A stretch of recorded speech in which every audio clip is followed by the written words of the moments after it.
Hello, ladies and gentlemen. Hello. Welcome aboard this evening. We are back once again, folks, today on the ground here in JFK. We are in the FedEx livery, and let me go ahead and show you guys a little something neat. We're going to be flying in the flying for Chicago Air Shuttle today. And you won't be able to see it real well with the door open, but right there I was able to slap an aircraft operated by sticker on this FedEx livery. So we do actually have somewhat of a Chicago Air Shuttle livery on this aircraft today. So without any further ado, let's go ahead and hop on into the flight deck and let us get everything started. Now, I already got our PDC from New York ground, so that is all fine and dandy. I really cannot see. Hold on a second. Battery, there we go. Ground power on.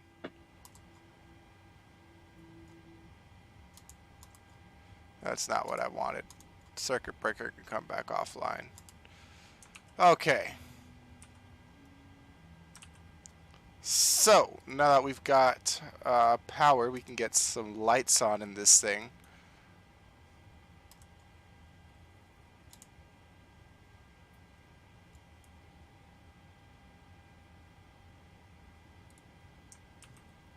Perfect. Alright, let's get started with our checklist today. First and foremost, parking brake is set, battery is on, guard is closed. Standby power is all set. Go ahead and get the emergency lights armed there. Left aft fuel pump, we'll go ahead and turn that on. Now that that's online, we'll go ahead and start up the APU. And while that's firing up, let's come on down here and get our fuel situated. So for today's flight, we're looking at about 2 hours of airtime, and we're going to need 17,537 pounds of fuel. Got that all plugged in. Perfect. Let's get to our payload. We'll just go ahead and set random. 73 looks good. Alright, now we'll go back to menu FMC. We'll deal with that later. Let's continue our checklist up top. Okay, APU's almost online. Hope everybody's doing well this evening.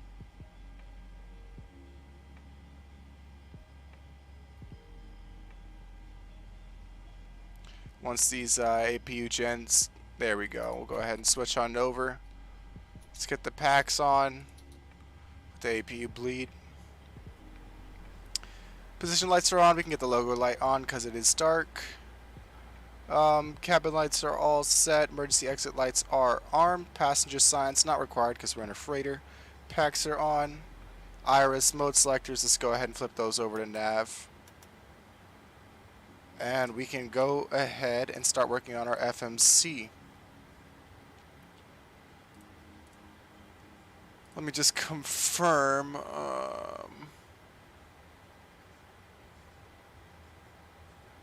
Okay, so got a slight change to our flight plan here. We're not coming direct out of JFK. We're going to be coming out via the score 4 departure, Yankee transition, then code as filed. Initial altitude is going to be 5,000. That's our top, but we're coming by the SID. Departure procedure, got that all set up. 3-1 left for departure. Awesome. I was just making sure, you know, confirming that there was a change in our flight plan there. So let's go ahead and start the position in it. Plug that in there. We are at KJFK. Route today, KJFK, we are going to O'Hare, KORD. Flight number today is Chicago Shuttle 212. Runway is going to be 3-1 left for departure. Awesome. For departures, as we said before, 3-1 left, score 4, Yankee transition. Activate that and execute. Go ahead and get our arrival here.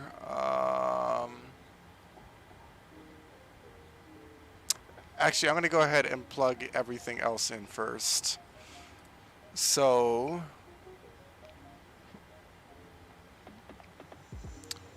after Yankee, we are going to COATE, C-O-A-T-E.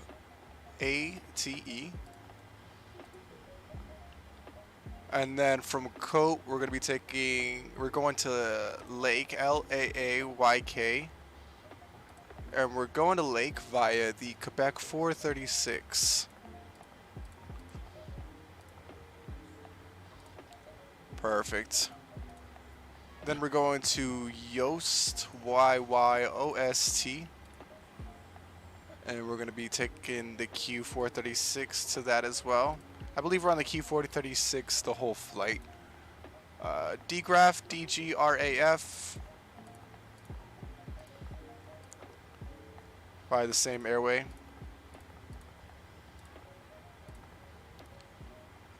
And then, just scroll along the flight plan here.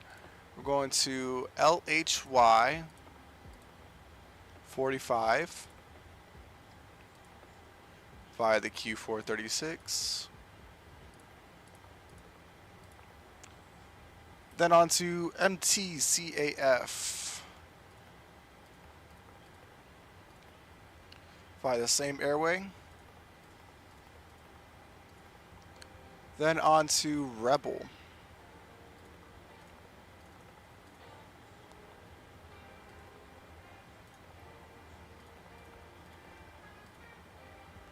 And then Rexy, Rexxy.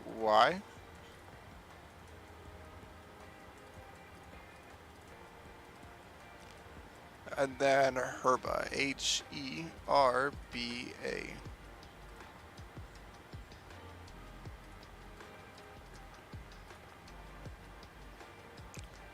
After Herba, we're going to Rack, RAA, KK,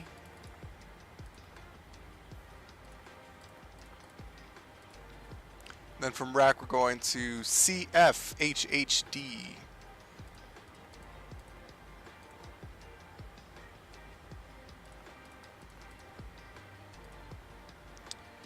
Now from there, wait, yeah, from there it's CHAP, CHAAP.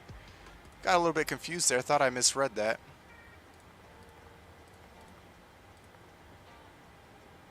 And then on to Yark, YARRK.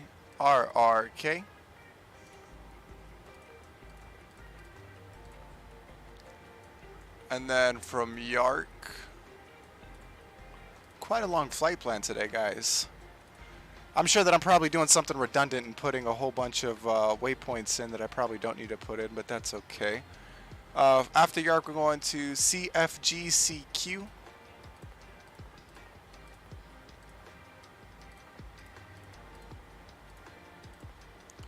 And then from there, RRONS.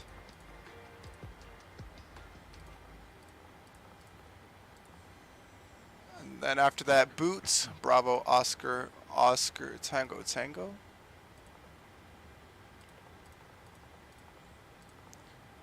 And then Dixon, DIXSN.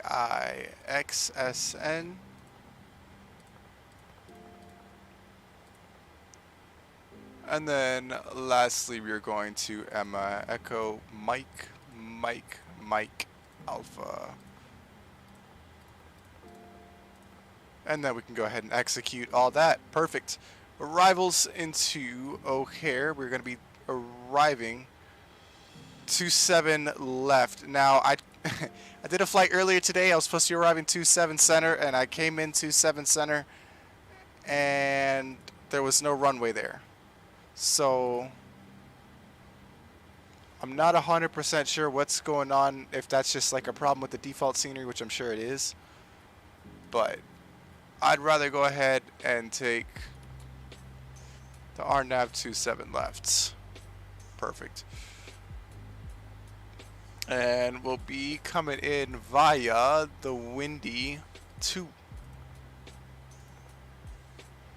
So if I plug that in, Windy 2, 27 left, RNAV.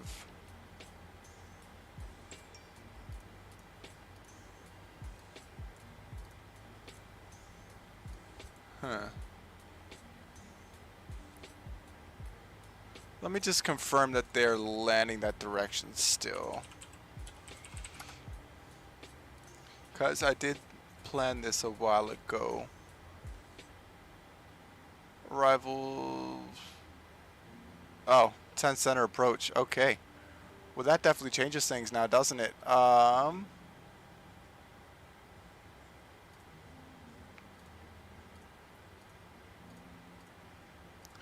perfect. So we're going to be coming in via the ILS 10 center. I'm glad I checked that. Something told me that my data was out of date. Perfect.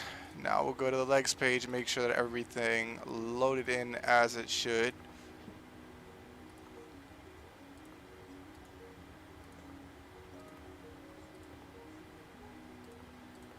Get rid of that vector. We won't have Chicago Center or Cleveland Center, I believe. So we're going to be on our own after we leave New York, but that is okay.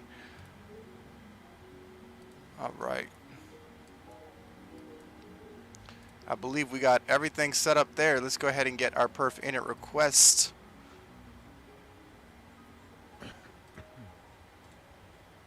Sounds, of course, courtesy of FS Realistic. I know that some people don't really like it, but I've been enjoying it. Did the request not go through? Oh, there it is. Go ahead and execute that. Cost index today is actually going to be 48. And our cruising altitude is going to be 360, not 400. Let me grab the cruise winds real quick. We are looking at 282 at 86. And one limit, we'll leave that. Take off, flaps 5. Grab our trim here. And the runway winds.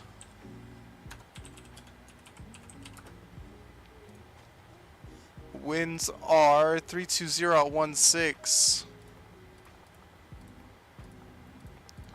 So a little bit gusty tonight. And they're gusting up to 22 knots. So gotta watch out on our departure for sure. Alright, trim 5.18. Let's get that set up here.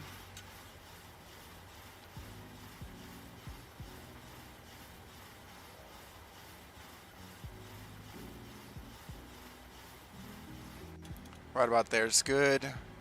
And then V2's 131, so we'll plug in 141 on our speed up here. Perfect. Okay, now that that's all set up, we'll go back to index. I'm just going to put this in so that I don't forget later on, which I tend to do. Clear that out. Initial altitude is going to be 5,000.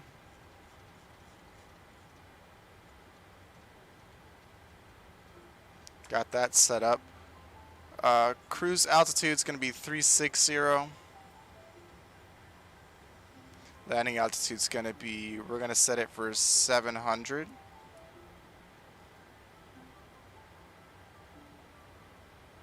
Perfect, 700. Okay. Now that we've got our FMC all situated, let's go ahead and continue with our checklist here. Transponder.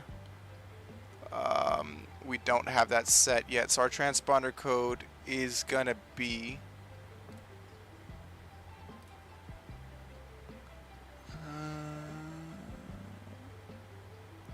1540. Perfect.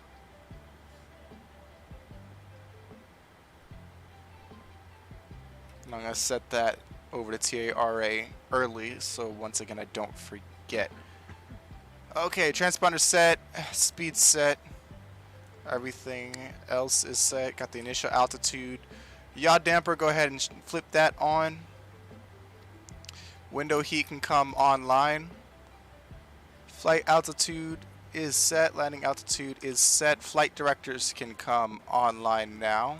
A little bit of a lag spike there. LNAV and then VNAV online. Minimums, it's not really going to be necessary. Altimeter, let's grab that now. I believe it's something ridiculous. Yeah, 2962.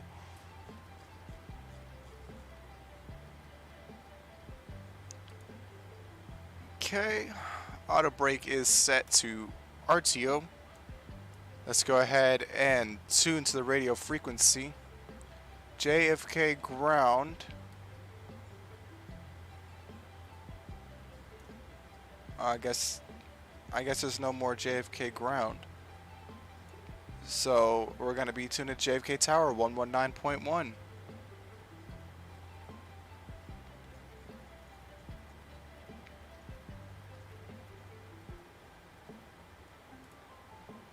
And then I'll go ahead and tune New York departure in 128.15.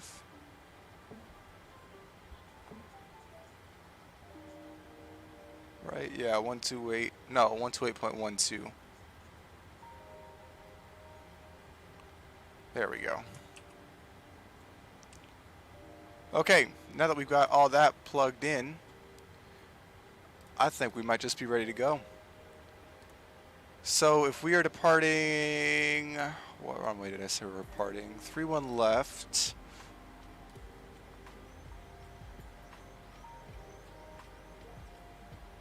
Well, it doesn't matter at the cargo ramp. We need to push back with our nose to the right. Let's see if my push black panner will actually work. It hasn't been working for me the past couple of days for some reason. So we might have to go... Oh, there it goes. It's actually working for me. Beautiful. Tower hello, Giant 8 be heavy at the cargo area. Core for departure, Yankee transition, squawk 1535, information Alpha. We are ready for that. Okay, I'll go ahead and wait till he's out of the way. Giant 842, because I know that he's Kennedy over Tower, just to the good left. evening. Runway 31 left, taxi via Romeo Bravo Juliet. Cross runway 22 right. Runway 31 left via Romeo Bravo Juliet. Cross runway 22 right. Yep, there he is right there. It's a big old 747. So we'll let him go ahead and taxi behind us, and then we'll get pushed back.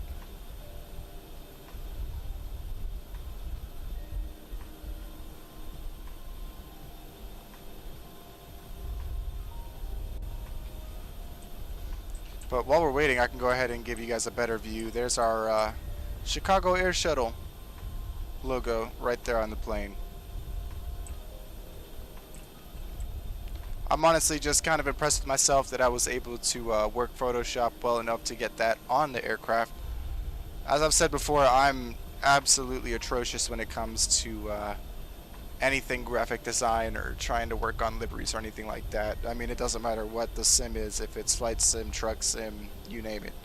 I've always just been bad at it.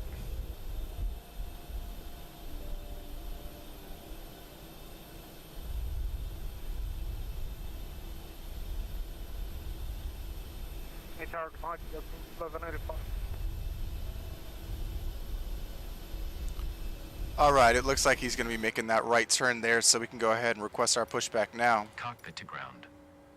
This is ground. Last caller, repeat request, please. Alright, so while he's pulling up, we'll continue the checklist. Auto throttle can come armed. Let's get our fuel pumps online. Electronic hydraulic pumps can come online. Anti-collision light can come online as well. Parking brake is set, ground equipment is removed, and the engine area is clear. Expect flight level 380, 10 minutes after departure. Departure frequency 128.12, squawk 1661. Pin is installed. All doors and hatches closed and all ground equipment is removed. The parking brakes are set. You may lift. Looks like we lost New York Center. Yankee transition, radars vectors to wave. Stand via the sit, expect flight level 380, 10 minutes after departure. We are cleared for start and push. Squawk 1661. Okay, cleared for push start. Parking brakes are released. JetBlue 1185, feedback correct. Pushback and start at your discretion. Alright. Expect runway. Packs can come offline. And we'll go ahead and start our engines here.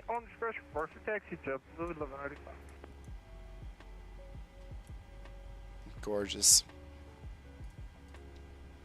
We'll wait for 20% rotation here.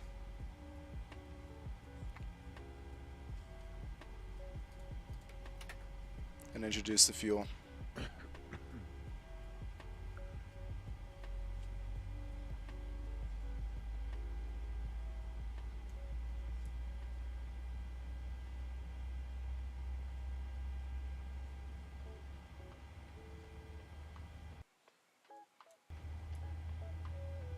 Now, once again, I'd like to apologize, guys. I know that my streaming schedule's been way out of whack recently. I know I've said this for like the past 3 or 4 streams, but I'm really trying to get back on track here.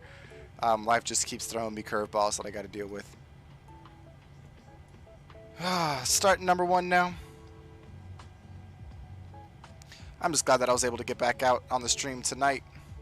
Not sure what my flight plan is doing there, but hopefully that kind of sorts itself out once we get up in the air. I have never once seen that happen before.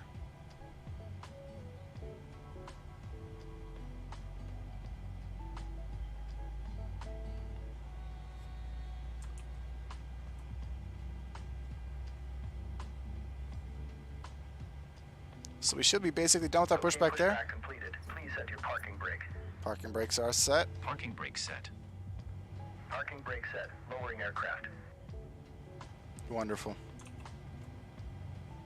Ground. Startup is complete. You may disconnect. Roger. Good engine start. Clear to disconnect. See you at the side. Alrighty. Good flight. Now that our engines are started, let's go ahead and get Position waiting for the visual. generators Thank on. you and goodbye. Pass and come back online. We can get the probe heats on. Anti-ice won't be needed today. Isolation valve can come to auto.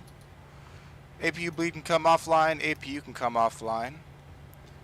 Start switches set over to continuous. Flaps as required, so we'll set those for 5.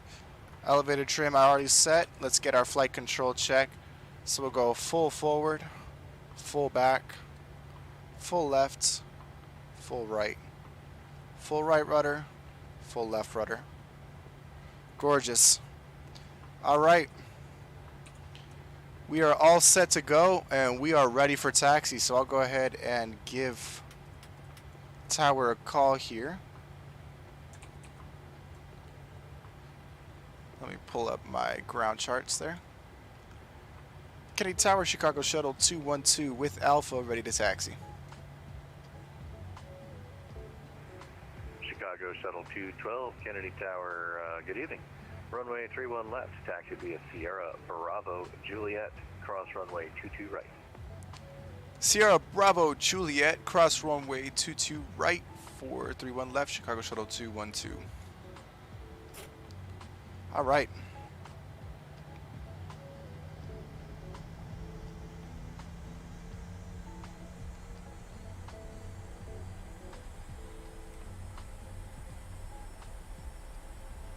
Got our clock started here as we pull away from the gate. Being that this is my virtual airline, I'm going to make my own SOPs and say that we're going to hit the clock when we pull away and stop it as we pull in.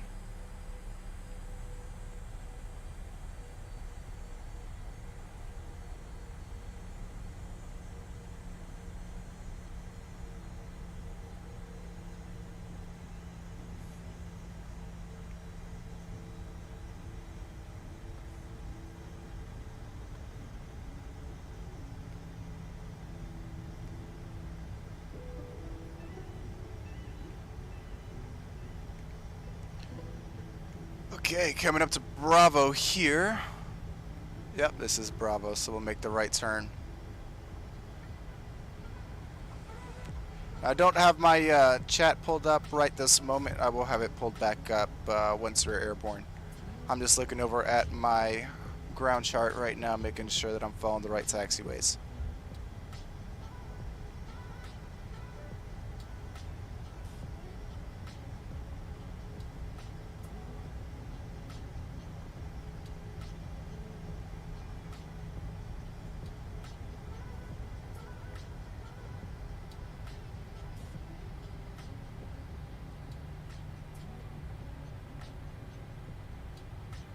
Taking us a long way around. Well, I mean, there's no real short way to get out of the cargo ramp at JFK, but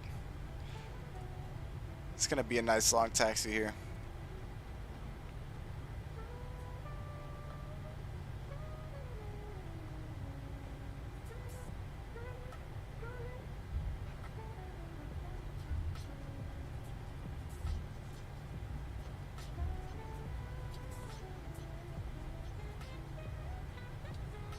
Alright, so we've got some floating lights here. Not sure what that's all about.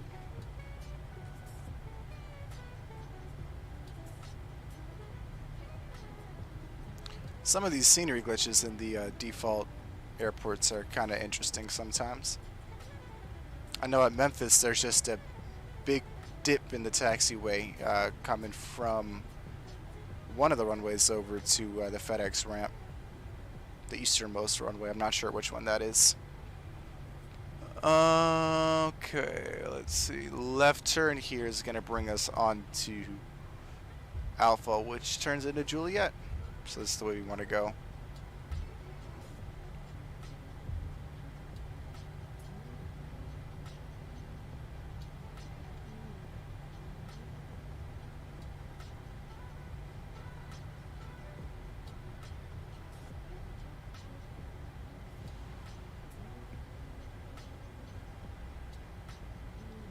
Hope that everybody's been staying cool this weekend. I don't know about the rest of the country, but I know here in Chicago it's been scorching all week. I mean, we've had heat indexes upwards of 100 degrees. Holding up the ILS full time, or can we take position on the Zulu?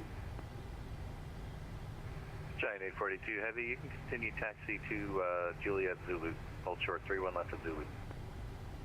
So it's 3 left of Zulu, Giant 842 Heavy.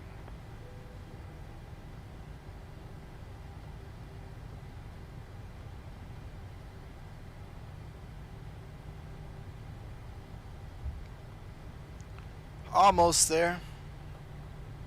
Still got just a little ways to go.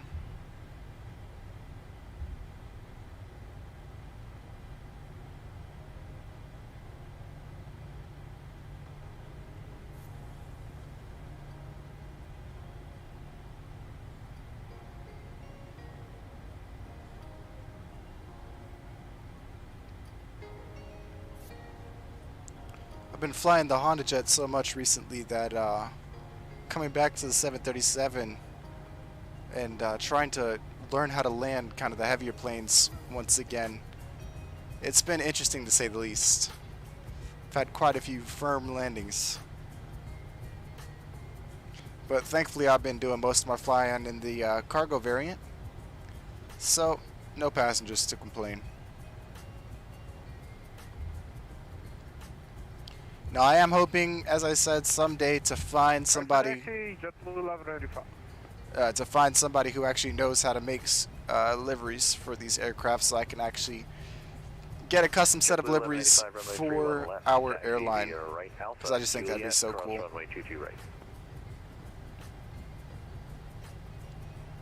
Alpha Juliet, cross runway 22 right, JetBlue 1195.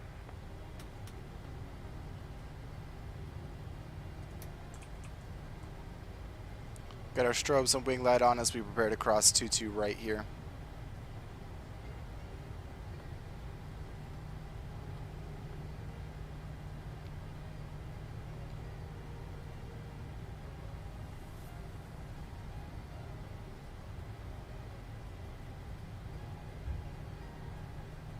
Sorry, Giant 842 Heavy, holding short, 31 left. We need 2 minutes here to get ready. Alright, Giant 842 Heavy, just let me know when you're ready to go. 842 Heavy.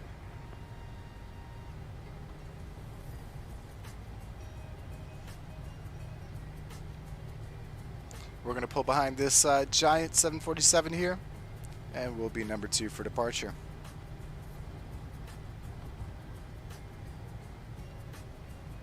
How are you guys finding the World Update 10, by the way? Let me know. I just, you know, I had installed the World Update, but I hadn't actually, like, I had installed the update for the sim, but I hadn't gone through the marketplace and put the update in until just before dinner, and then this flight now. So, you know, it's a little bit dark, so we won't be able to see much of the changes, but for those of you that have, let me know what you think.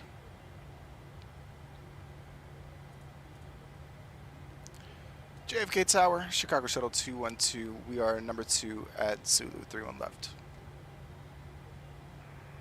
Cargo Shuttle 212, roger. Cargo Shuttle.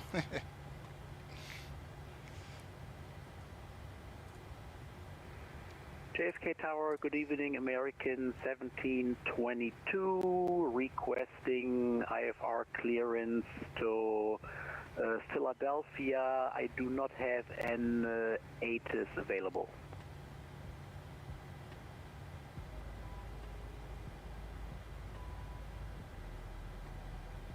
Wondering when the hell this Global 74 is gonna be ready to go. American 1722, information Sierra for Kennedy is available.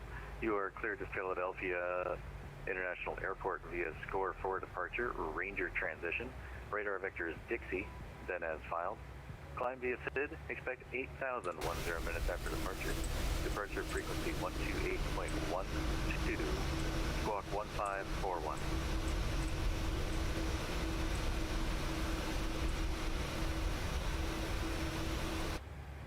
Say again, please, American 1722. American 1722 cleared to Philadelphia International Airport via score for departure, Ranger transition, radar vectors Dixie, then as filed, climb via SID, expect 8,000, 10 minutes after, departure frequency 128.12, squawk 1541. Cleared to Philadelphia via score for departure, Ranger transmission, transition, then Dixie, follow SID, expect 8,000, 10 minutes after departure, 128.12 and squawk 1541, 1722. Giant 842 Heavy, ready to go? Giant 842 Heavy, ready to go. Giant 842 Heavy, wind 330 at 16 gust 22, runway 31 left, clear for takeoff. Mr. Takeoff 31 left, Giant 842. Finally. American 1722, read back correct, push back and start at your discretion. Expect runway 31 left for departure, call for taxi. Pushback at my discretion, expect runway 31 left, call for taxi, American 1722.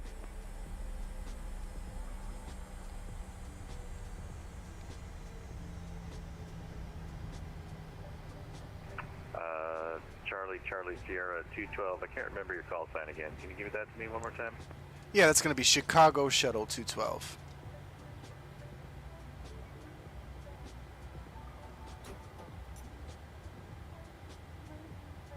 Tower, did you get that? Roger, Chicago Shuttle 212, runway 31 left, line up and wait. 31 left, line up and wait, Chicago Shuttle 212.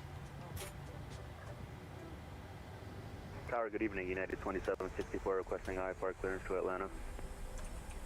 United 2764, Kennedy Tower, good evening, clearance on request, stand by.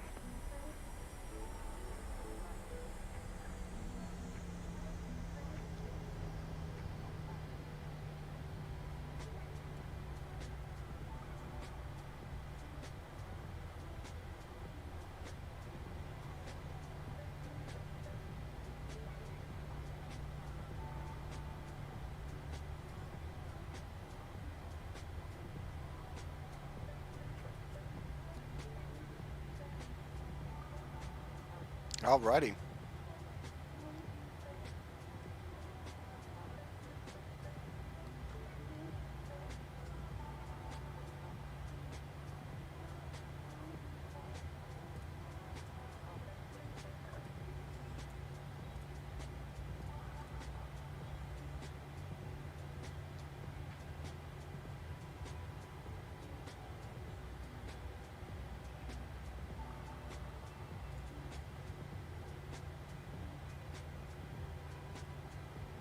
Tower Giant 842 Heavy, climbing through 1,300 for 5,000. Giant 842 Heavy, proceed direct score, contact departure 128.12, have a good one. Direct score and 128.12.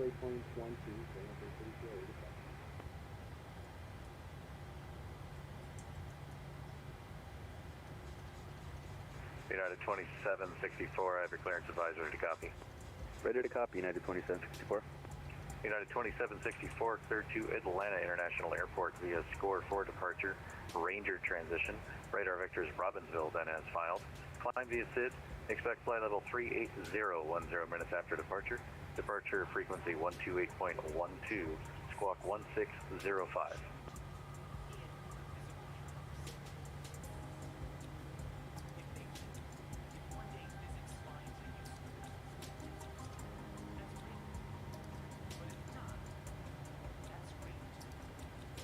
And clear to the Atlanta Airport via the score for departure, Ranger transition, radar vectors, Robbinsville, then as filed, climb via the SID, and expect flight level 38010 minutes after departure, departure frequency 128.125, squawk 1605, United 2764. Chicago Shuttle 212, wind 330 at 16 gust 22, runway 31 left, clear for takeoff. 31 left, clear for takeoff, Chicago Shuttle 212. United 2764, read back direct, push back and start at your discretion. Expect runway 31 left for departure, call for taxi. We'll expect 31 left for Alrighty. departure and we'll call for taxi. Thank you, United 27. Finally clear to go.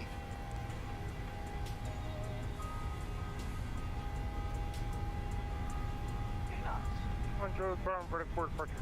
79. The Blue 1185, runway 31 left, line up and wait.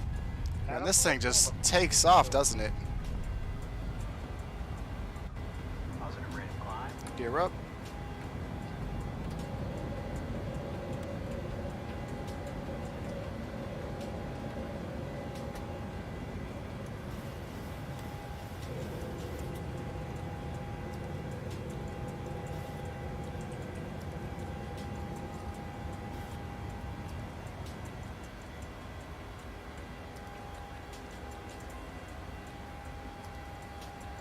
Chicago Shuttle 212, contact departure 128.12, have a good one.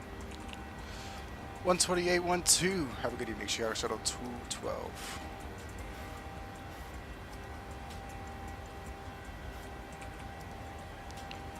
New York departure, good evening, Chicago Shuttle 212, passing 3,200 for 5,000. Chicago Shuttle 212, New York departure. Hello, radar contact, climb and maintain 1 to 12,000. Up to 12,000, Chicago Shuttle 212. Delta 31 Tango, contact Kennedy Tower 119.1. Have a good night. Kennedy Tower 119.1, Delta 31 Tango, good night. WestJet 1210, reduce speed to 210, then descend and maintain 4,000. Reduce to 210 and then descend to 4,000, WestJet 1210. Giant 842 Heavy, proceed direct Betty. Direct Betty,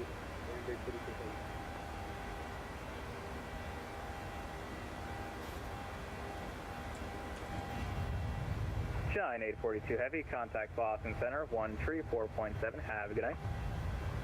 134.7. Chicago Shuttle 212, turn left heading 060, climb and maintain 17,000. Left turn 060 up to 17,000, Chicago Shuttle 212.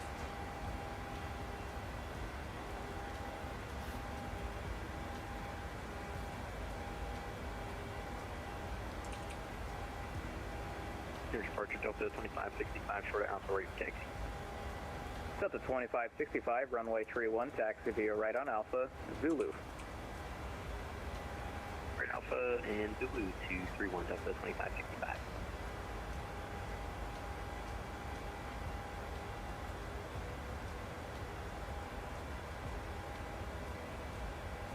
Alrighty, already through 10,000 feet. Landing lights can come offline.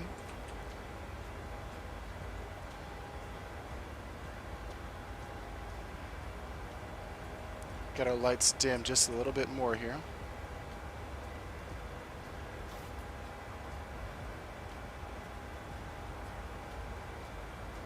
And goodbye, New York.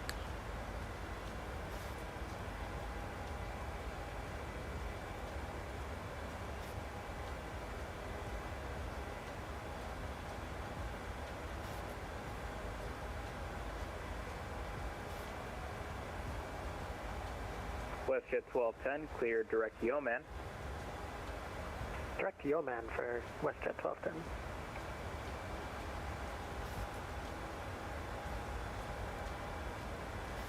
New York departure, departure, JetBlue 1185 with you passing 1,000.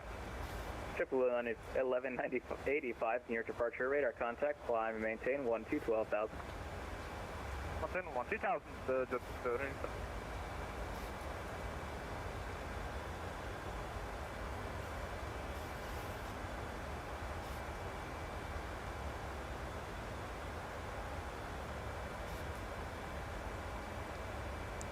All right, anytime now you should be giving us clearance to go ahead and continue our left turn and proceed with our route.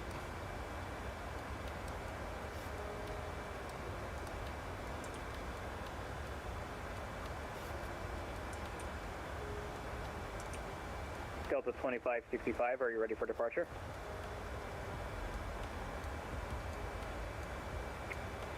Yeah, we're ready to go Delta 2565. Delta 2565, wind tree 50 at 11, gusts 19er, runway tree 1, clear for takeoff. 31 clear for takeoff, Delta 2565. JetBlue 1185, turn left heading 110. Left heading 110, just delivering. Chicago Shuttle 212, proceed direct coat. Direct coach, Chicago Shuttle 212.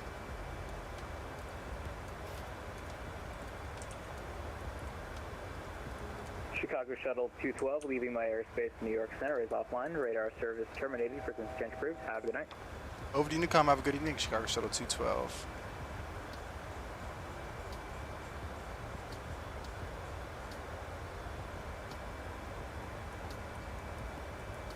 Alright, we'll switch on over to Unicom now.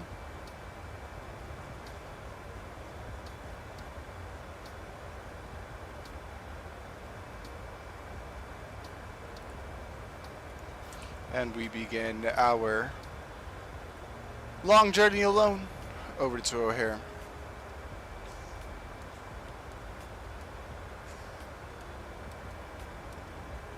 Now once again, to everybody who wants to go ahead and join the virtual airline, links to join will be in the description of the YouTube videos.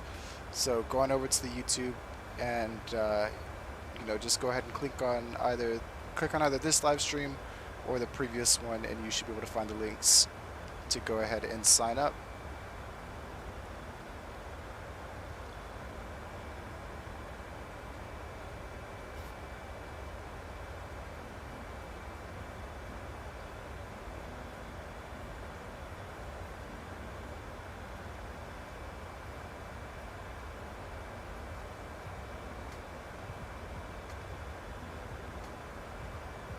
Now there will be more streams in the future where I fly the Honda Jet.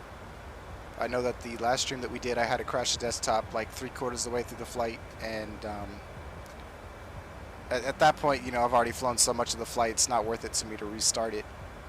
But we'll go ahead and do another stream some point here in the near future, and hopefully be able to actually get a full flight in with the Honda Jet.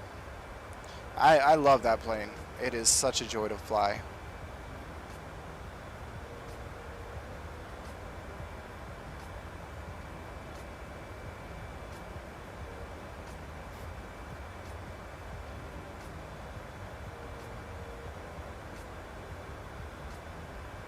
I'm also very excited for the all of the updates coming in November to the sim.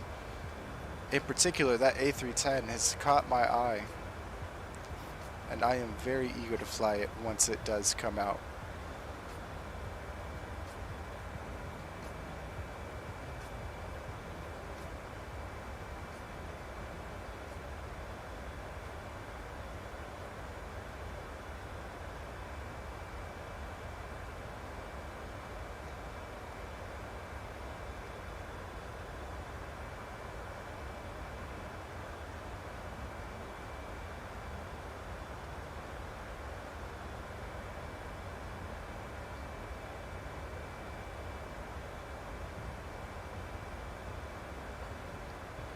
Now we're gonna have some pretty strong crosswinds, headwinds, not crosswinds.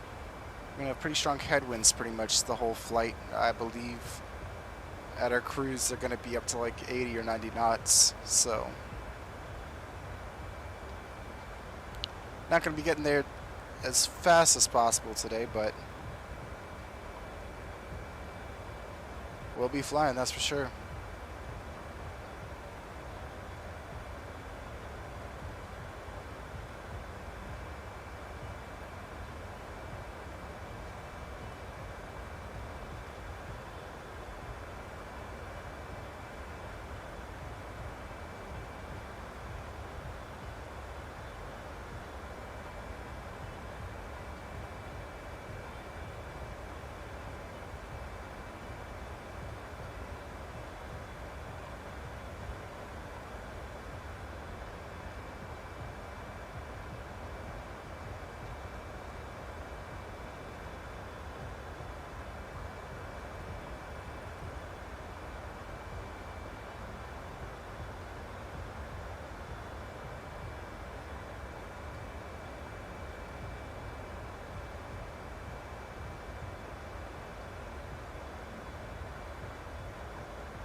Now, Harrison, I believe you're still watching.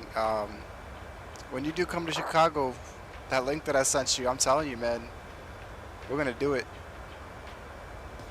We're going to figure out a way to book a 90-minute session and get in that simulator for sure.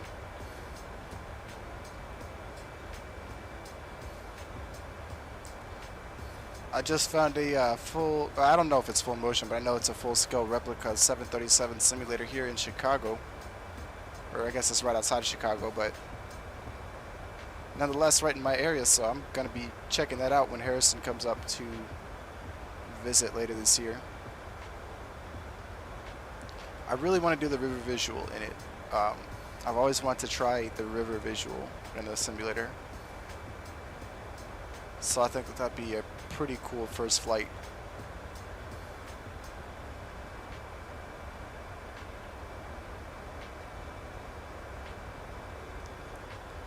He said, so down.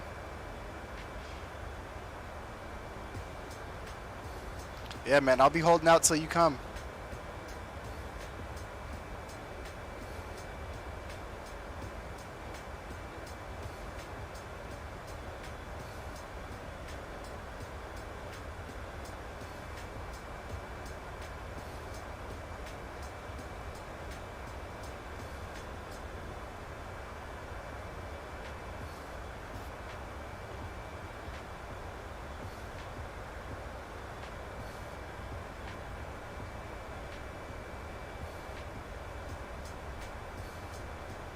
Now tomorrow, guys, I'm not sure if we'll be able to go ahead and stream. If I'm able to stream, it's going to be in the afternoon, closer to like 5 to 7, usual weekday time. But I'm going to try nonetheless tomorrow. It just depends on how I'm feeling. I've got a lot of stuff to do.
Now I do have to apologize a little bit in advance for everybody. I'm not going to be as talkative this stream.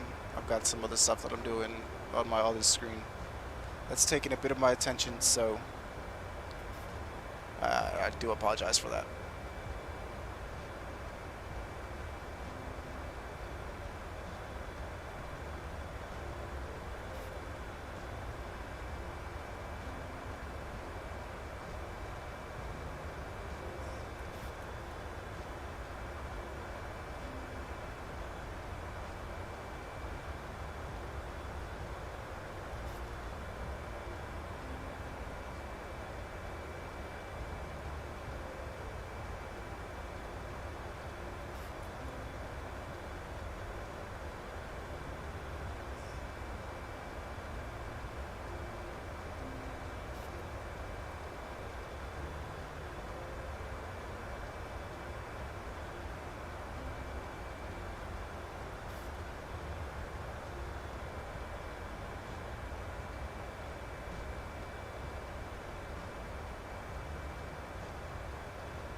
Alrighty, coming up to 360 now.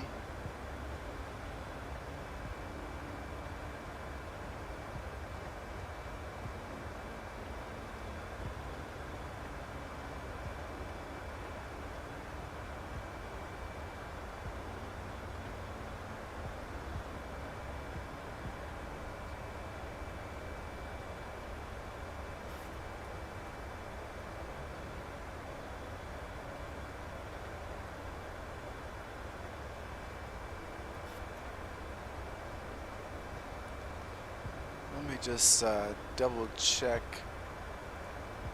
the forecasted winds here for the flight. Let me see.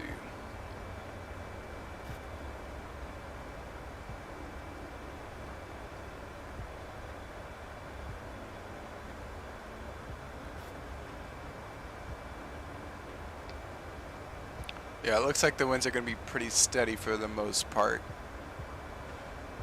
In between 80 and 90 knots. They do shift slightly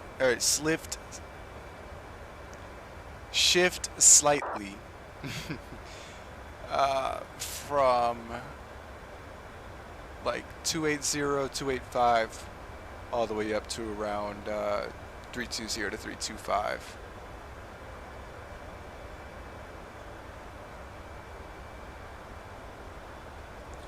And then landing winds right now are looking at 020 at 16.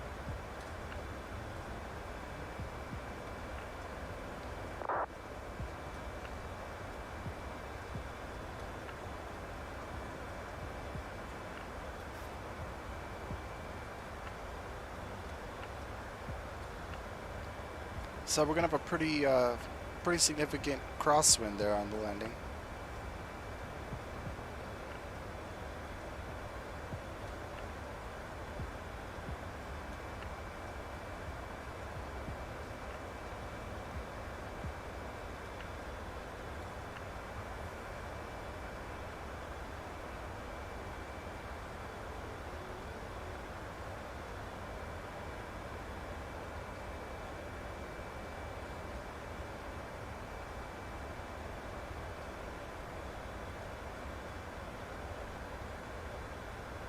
Just realized I never set my gear to the off position, but that's okay. Doesn't really affect much.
Now, one of the things that I'm curious about, and I guess we will find out. So, as I said earlier, when I was flying into O'Hare today, I was trying to land on 27 Center, and 27 Center just did not exist in the default scenery. Now, this was before I did the world update. So I ended up having to sidestep to 27 left. Now we're landing on 10 Center, so I know that runway shows up, but we're going to have to cross pretty much everything because we're going to be parking on the northeast cargo ramp. Now the reason that we're parking on the northeast cargo ramp is pretty simple. When I actually have to go and pick up truckloads out of O'Hare, it's almost always on the northeast ramp. So that's just where I'm familiar with, and that's where I want to go. But that being said, in order to get from 10 left to the northeast cargo, we got to cross 27 left, 27 center, and possibly 22 right. But depending, actually, I don't think we're gonna need to cross 22 right at all. So we'll be able to see if the world update added in 27 center, because I think I heard that they added in 1 or 2 runways to O'Hare in this world update.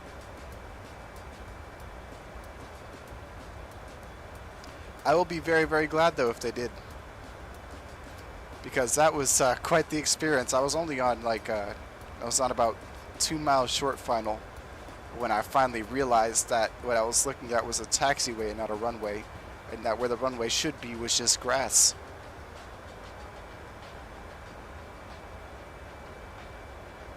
Still managed to get it down at only negative 199 feet per minute though.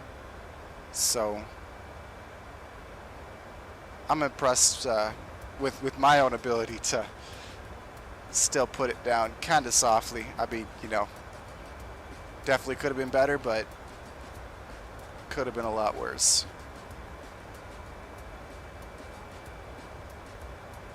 I was also flying with AIG. I fly with AIG sometimes when I'm not streaming, but I don't do it too often.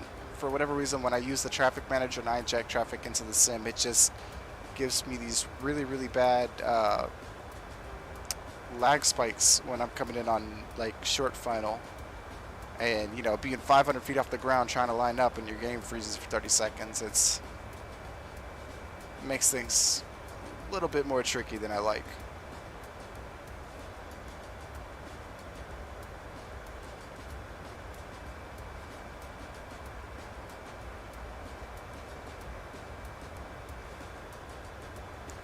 And I'm glad that it's finally cooling down here in the city.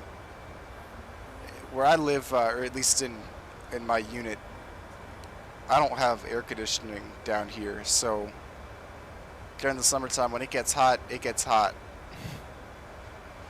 And this past week with the heat index being in the triple digits, it's just been brutal.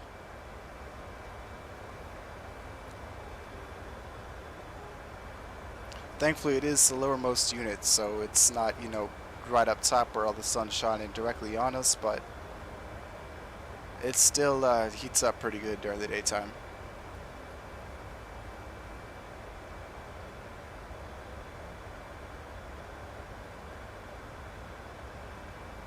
Now, the unit that we're in, it's a 2-story unit, so the upper floor has air conditioning. The lower floor is the one that doesn't. The lower floor is where my computer and office and everything is. So, you know, it's not that the whole house doesn't have AC. It's just that where I, you know, where I sit and stream and sim.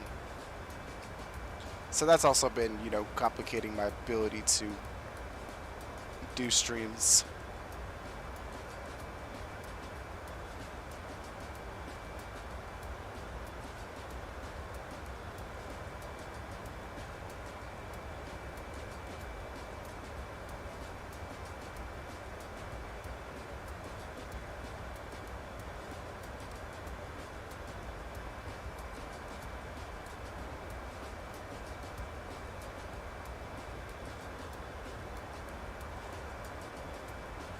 Look at our maps.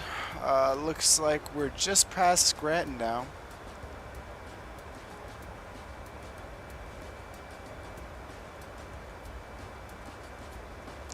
We're almost halfway between New York City and Lake Erie.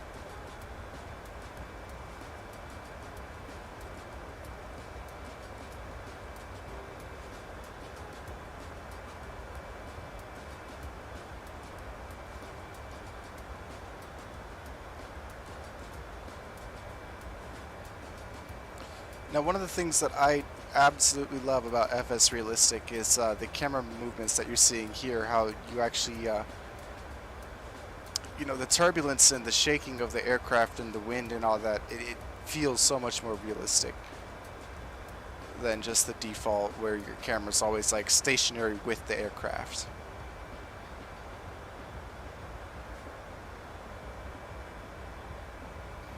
This was definitely one of those add-ons that didn't realize I was missing it until I got it.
Alrighty folks, I'm going to go ahead and step out just for about 5 to 10 minutes.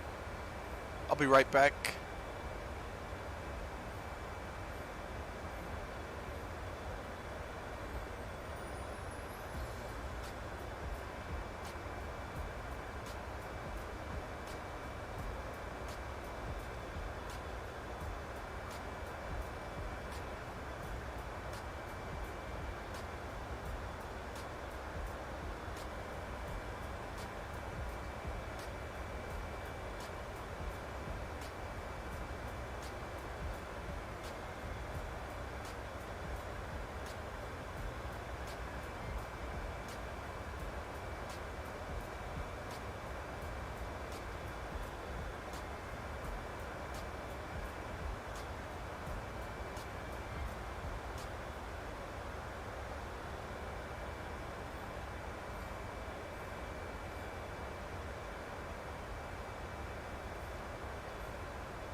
And we're back.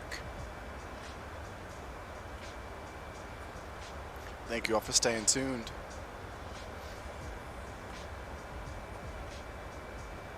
Once again, I hope everybody's night is going well. I hope everybody's week has been as great as mine has. These past few weeks, man, they've been busy, but, you know, when you own a company, busy is good.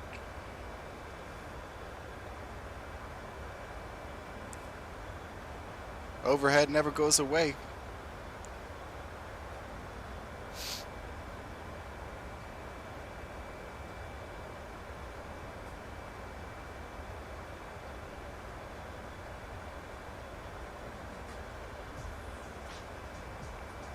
Good news is, I had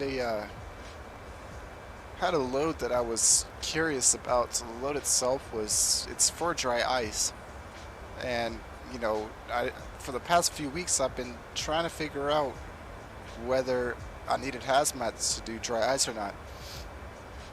Now, I probably didn't, you know, do the best in trying to find or do my research. Let me restart. I probably didn't do my research in the smartest way, but I did eventually figure out that because it's a Class 9 hazard, Class 9 hazards do not need a hazmat endorsement or a placard if you're shipping it domestically.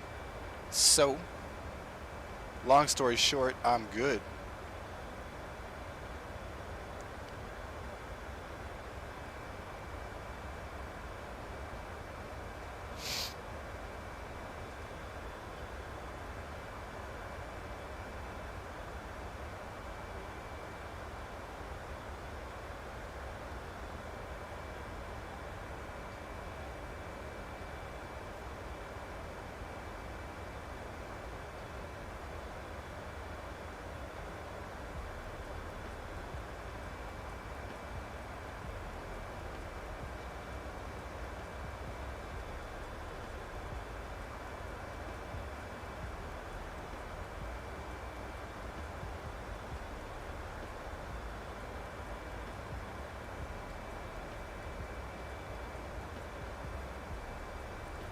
Got about, I'd estimate, an hour and a half left in the flight. Maybe a little bit less.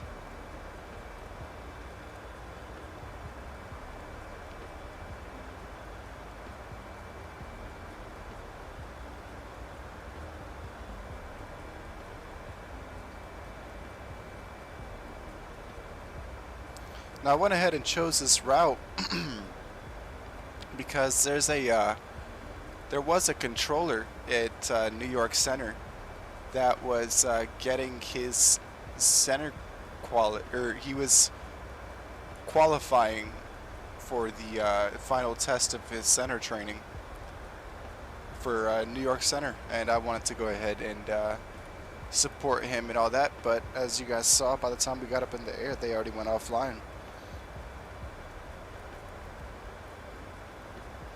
So that was unfortunate. No, I myself, I know I had referenced something big that I was doing, but I'll just go ahead and tell you, I've been going ahead and working through controller certification on Vatsim myself. Now it's a slow process. It takes time. You know, that's not something that happens overnight, that's for sure.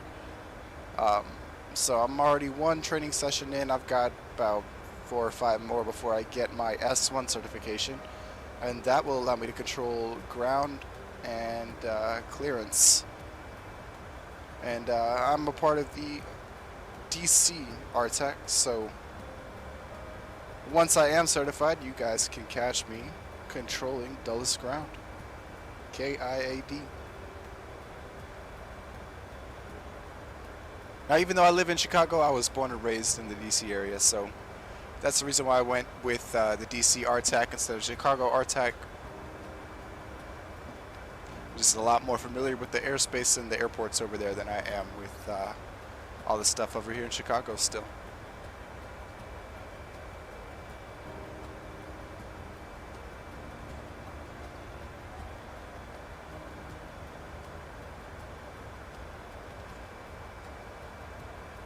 But going through all the training for ATC and learning how to become a controller, it has been super helpful in learning a lot of things that help in my flight as well, and my flight planning.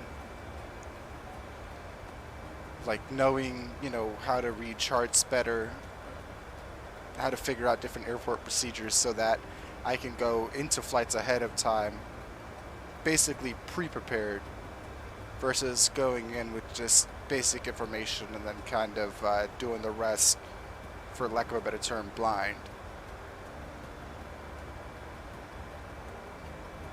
And it's been a whole lot of fun. You know, it's been something that I really wanted to do for a while, but I both haven't had the time and didn't quite fully understand how to get involved. And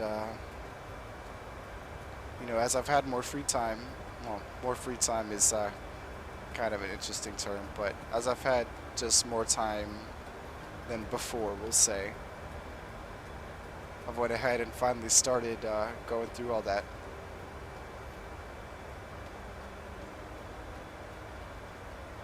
And definitely anybody who's interested in getting involved in the ATC side of Vatsim, I'd say go for it. You know, Vatsim always needs more controllers, and no matter where you are, you know, most all the centers are always happy to train and bring new people on. If you're trying to go for a center like Boston, which is the busiest on Vatsim, it's going to take you a long time to go through training. I'd recommend for sure, if you want to eventually be in Boston Center or do stuff in Boston, go ahead and start at another RTAC. You know, DC's not too busy. I know that a lot of the central and southwestern RTACs, you know, not California, but a little bit east of California, they tend to be a lot less busy. So go ahead and join up with one of those. Get trained there, and the training is the same for all the RTACs within the U.S. That's if you're, you know, going for U.S. controlling. And you can transfer to another RTAC facility after you've gotten whatever certification you want to go up to. And that's just kind of a way to fast track it if you want to go through, or you want to eventually control a much busier sector. But like I said, though, it's a long process. It's not something that goes by quickly. It's not something that's going to happen overnight. And you do actually have to study and learn and put in the effort. So, you know, if you don't want to do much work to learning, then it's probably not for you. But if you're willing to put in the effort and the time that it takes to go through everything, then I'd say absolutely go for it if you're thinking about it.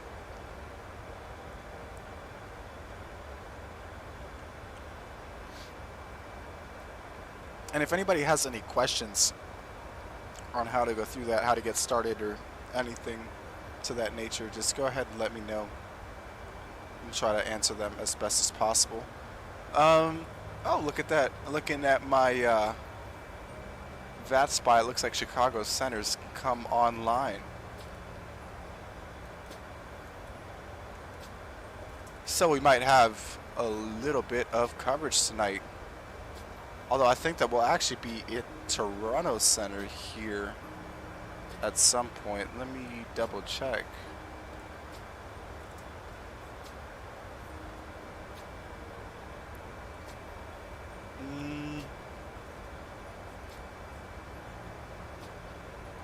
Not quite. We're going to be just south of Toronto Center.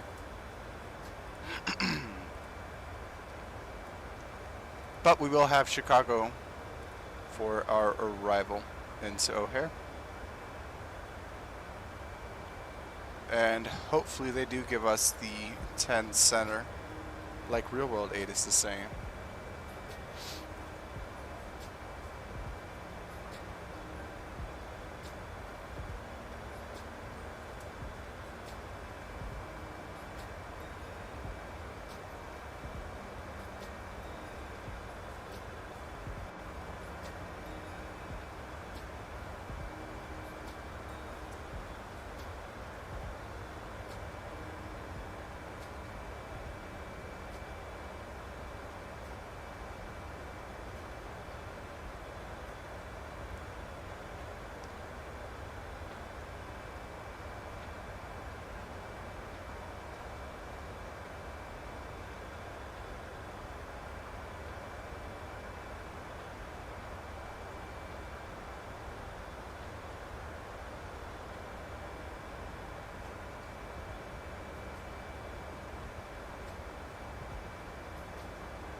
Let me know too if you guys want to see another flight in the Phoenix A320. That's still definitely one of my favorites. I gotta say, the PMDG, the Phoenix, and the Honda Jet are my 3 all-time favorite aircraft in the sim. I just can't get enough of them. They're all so well done.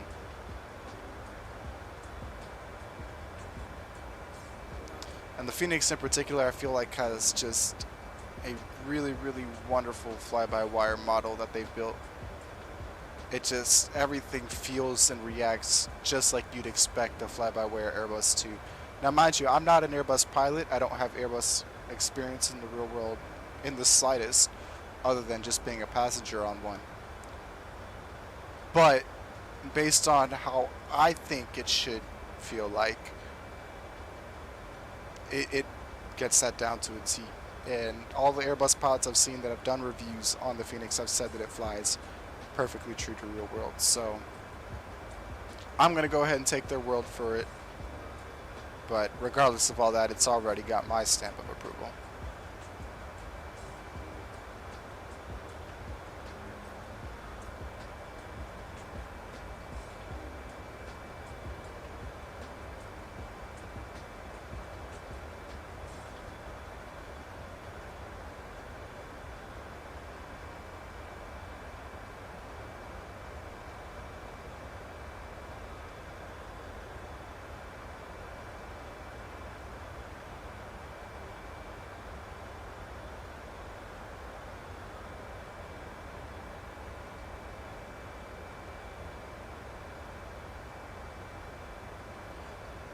Now, one thing that that does bother me a little bit about the aircraft is it's got a Foxtrot tail number.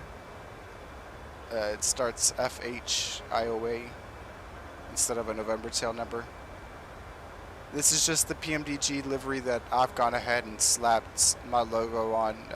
I'm not releasing it, by the way, because, you know, it's not my work or anything. But, you know, I've just taken the default that they have in the ops center and modified it. If I find a November FedEx livery, I might go ahead and change that one day. I had a UPS livery that I installed and I put the logo on, but for whatever reason that UPS livery has missing textures around all of the window frames. And that's regardless of, you know, me changing anything. So I'm not quite sure what's going on with that one.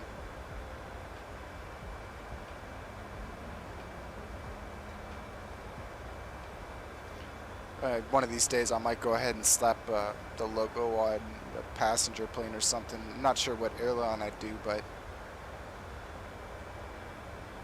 you know, my knowledge, as I said, my knowledge in reskinning and all that is very, very limited, so it's got to be an aircraft that's easy to put it on. You know, the PMDG, thankfully, their liveries in Photoshop, you know, you can at least kind of follow where everything's supposed to be.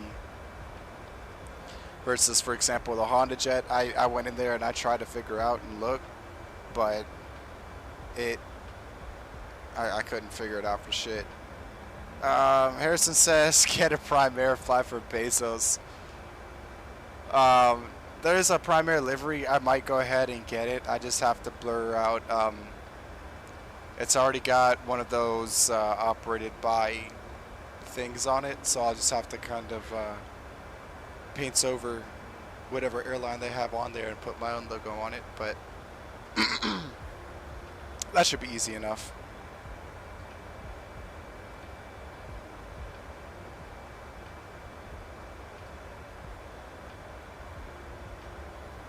I know that Prime Air flies out of both Rockford and O'Hare, so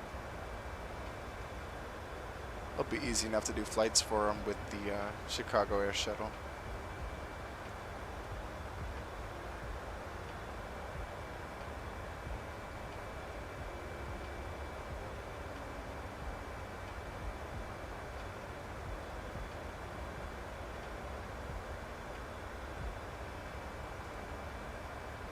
Just starting to cross over Lake Erie now.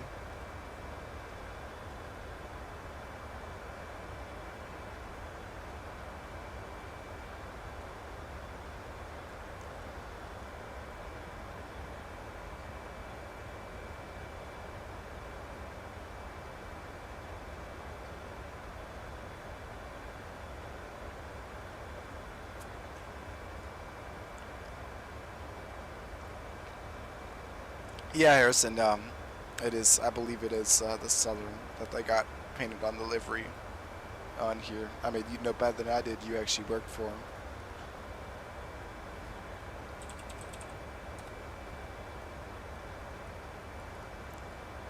Let me see. PMDG 737.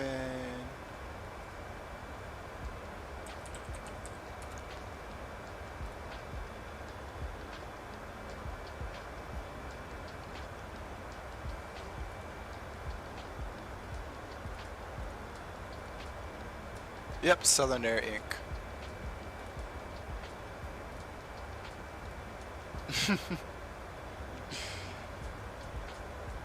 I mean, I know that they're busted, but what's the main culprits that you usually saw on those things?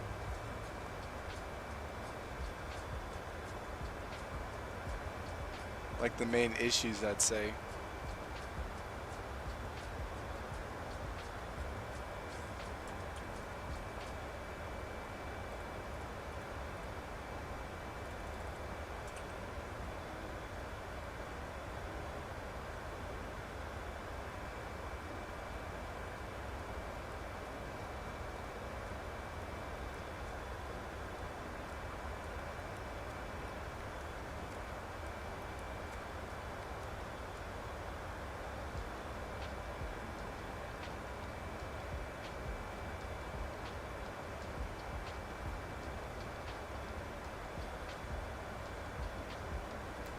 Also, Harrison, I know that you were on the flight line, but y'all warehouse guys at the Amazon warehouse people at the airport terminals are so damn slow, man.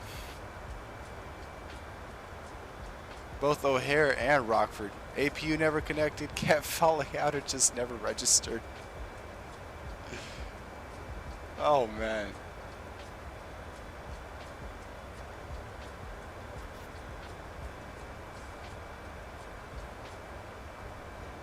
Pallet wheels to roll the containers got stuck on the time.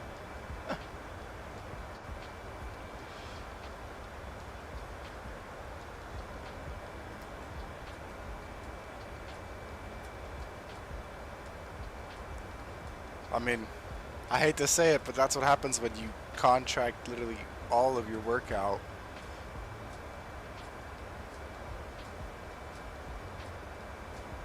All the delivery people, all the truck drivers, all the planes, it's all, you know, with all of those being contracted out to other companies, can't really keep quality. Warehouse people work slow as hell because they can't take breaks. I'd move slow as hell too. Man, I know. I just mean, like, you know, usually when I'm, you know, at an air cargo facility or I'm at the airport, I can go into the warehouse area myself. I mean, I've got a TWIC card and everything. I've got TSA clearance and all that, so I can go back there and load up the truck myself, or at least watch them do it. At Amazon, they refuse to let me into the warehouse. They say I got to sit in the truck, and then I'm sitting in the truck for over an hour before anything even happens. Versus, like, for example, at one of the normal warehouses, I'd pull in, go back there, and then, you know, that was back when I pulled for Amazon. I don't do their shit anymore, but at the other warehouse, it was just a lot quicker. I think the only facilities that were slower than the airport ones were the actual distribution centers where they package stuff up into boxes. But that's on the way that they schedule things, because they'd have us show up for a 10 a.m. or I mean a 10 p.m. load, for example, and then they wouldn't even start loading the truck until 10:45. But they tell us that we can't be there any later than 10 because the truck's going to be ready at 10, you know. That shit always used to piss me off because they'd run my clock like 3-4 hours extra and barely be paying us anything. Yep. And the thing about, you know, the trucks leaving late is that even if it's not our fault as, you know, as a company, the company actually gets negatively affected on our score because we left late, even though we had no control over it in any way, shape, or form. And half the time, you know, this just falls down to training, but half the time the people in the warehouse weren't taught how to go through and actually put in a note or, you know, put in a change saying that we were held by the warehouse. It wasn't us being late or anything like that. And so, you know, we'd end up getting docked over somebody, you know, not being properly trained on the job and actually being able to do what they're supposed to do for us. But after one of the days that I showed up to haul one of their loads that they hired me to do, and they wouldn't even let me on the property, even though I had an Amazon badge, that's when I just said I'm done, and then I haven't taken a load for them since.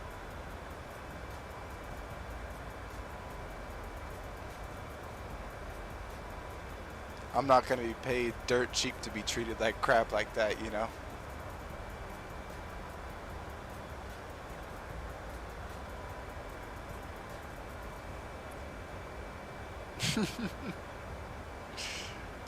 Man, I'm aware.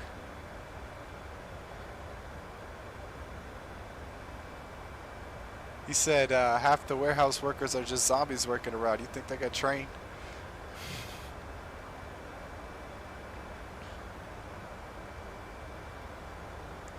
Honestly, just seeing the way that their warehouses run and the way that they have employees doing things, and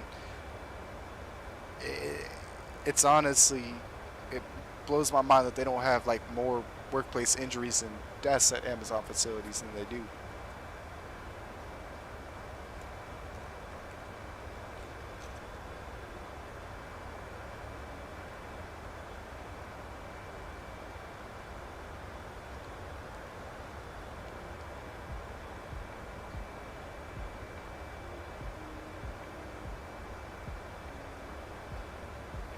But that's why I moved on to bigger and better things than Amazon.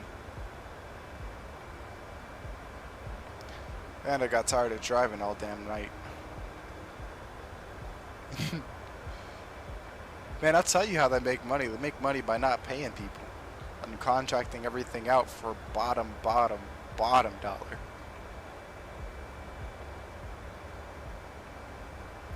They take advantage of companies and people that are new to the workforce or new to whatever industry they're in, and basically prey on their ability or their inexperience and, you know, not having enough knowledge to know their worth.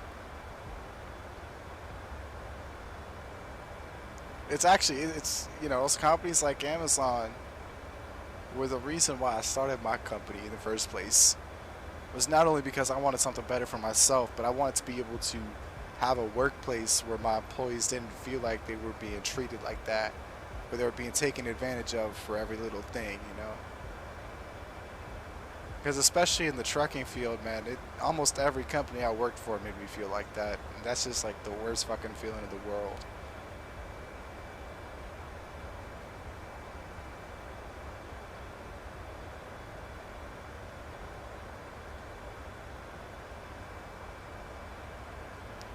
There's plenty of ways that companies can still be profitable without basically preying on everybody that works for them.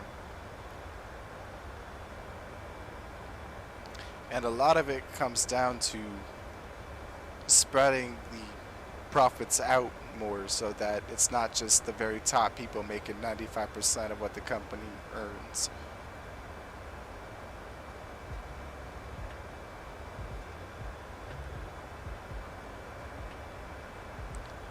Ursa said he got 3K in bonuses though. I mean, that's not too bad. I'm sure that being in the airport probably helped too.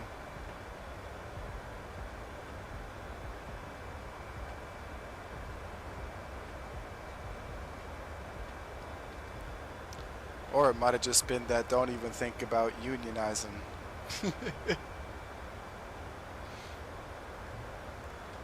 Here's 3K, don't say the U word.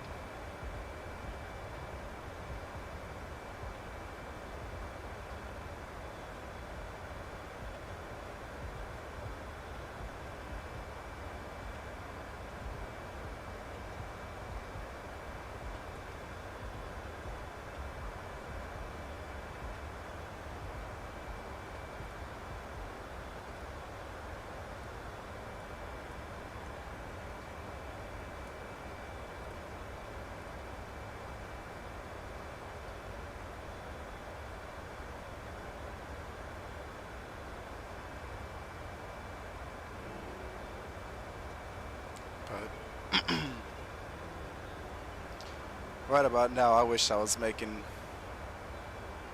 you know, enough to bring home more money, but it is what it is. The important thing is that I'm making enough to keep the company going, so that's the important part. As long as the bills are paid and mouths are fed, I can't really complain.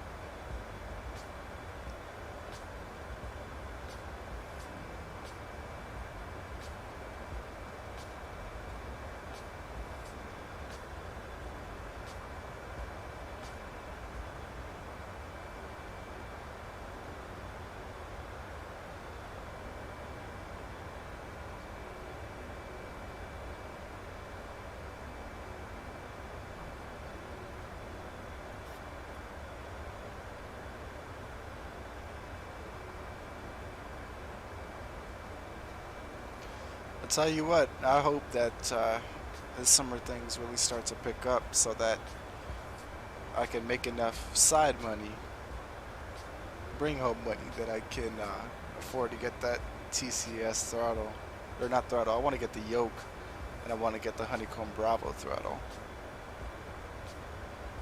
Because from what I've read and what I heard, that's like the perfect combo.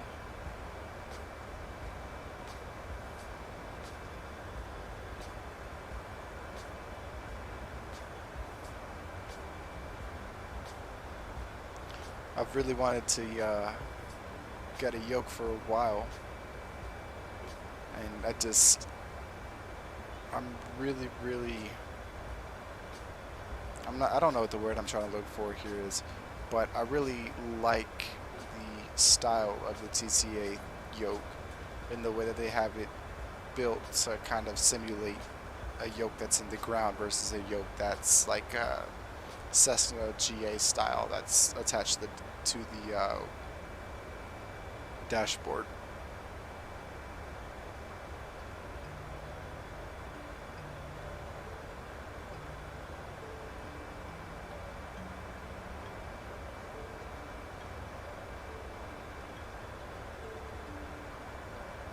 At the very least, I'm hoping I can get the yoke before you get here to Chicago so that I'll have some practice with a yoke before we get in the simulator itself. Because I'm sure I'll be fine if I don't, but probably be able to put it down a lot smoother if I had some practice.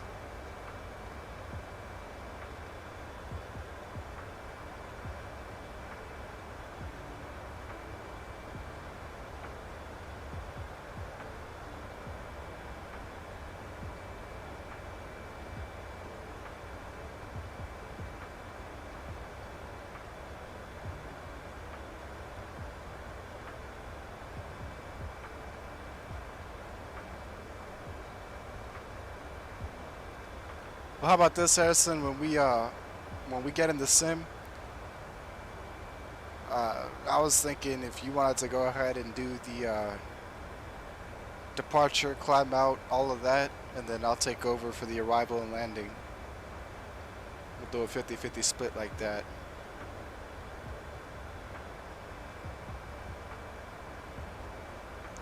Because we're only able to reserve, I think it's up to 90 minutes. So I'm sure that we can do, you know, multiple 90-minute sessions at some point, but I won't be able to afford that this time.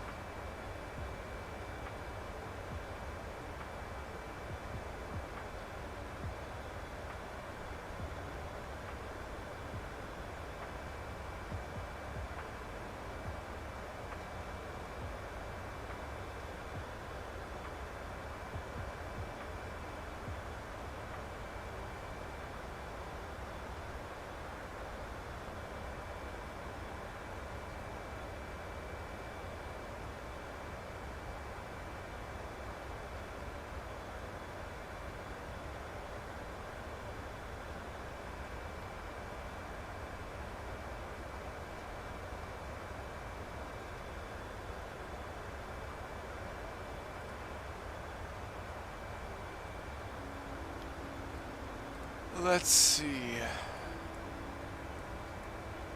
So I believe that I'm not sure if we're going to be in Chicago Center before our top of descent or just after. But either way, we will be in Chicago Center soon. I think it should be within the next 20-25 minutes here. Let me go ahead and pre-tune that. Chicago Center is on 12035.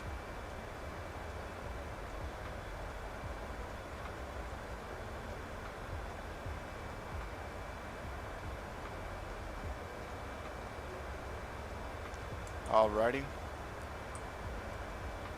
And let me just double check what... Ooh, we got Chicago Approach online as well. Lovely.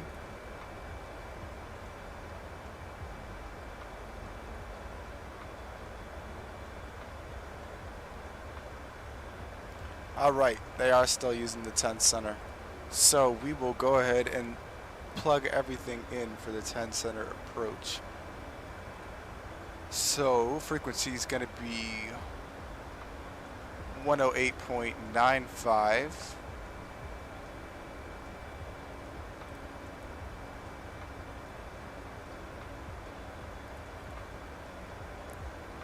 Cool. Let's see.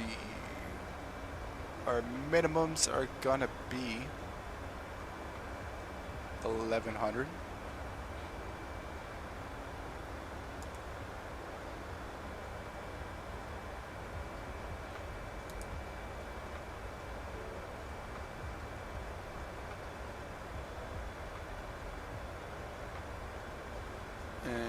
I believe that is everything. Final approach course 093.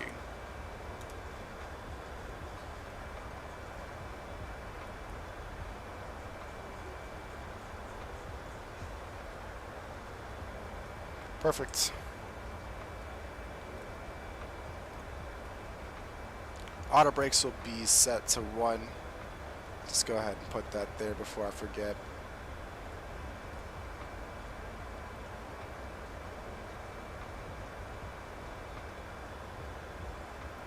You know, I was thinking, Harrison, I was thinking about that, but airtime from Boston to DCA usually for me is right around 1 hour. Max 1 hour 15, and you know, in that sim I'm sure there's going to be no traffic, so probably closer to the 1 hour mark. I think we can make it work. We'll probably just have to talk to the people, you know, that are there at the time to see what they think.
Now I wonder... Oh, I've lost my ability to scroll.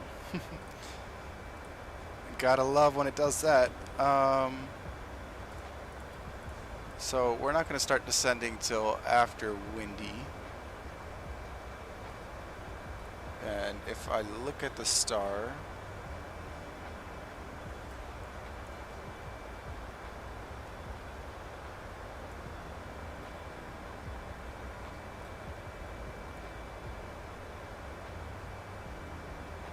Okay, so windy's halfway over the lake. Yeah, we'll definitely be in Chicago Center before we start descending.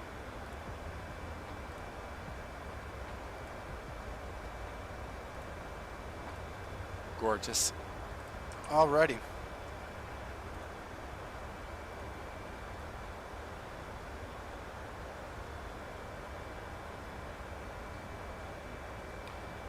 Depends if they start you on the runway, you gotta do everything on the ground on time. I mean, yeah, but to be fair, I mean, I've got my flows pretty much down on the 7-3. You know, as long as we don't have to wait 20 minutes for the IRSs to align, then we could be up and out of there in 15 from when we spawn in. Especially if you're doing everything on the FMC and I'm plugging everything, or I'm doing everything up in the overhead and all that. We can knock it out quickly. It'll just, again, we'll just have to figure it out, you know, when we're there.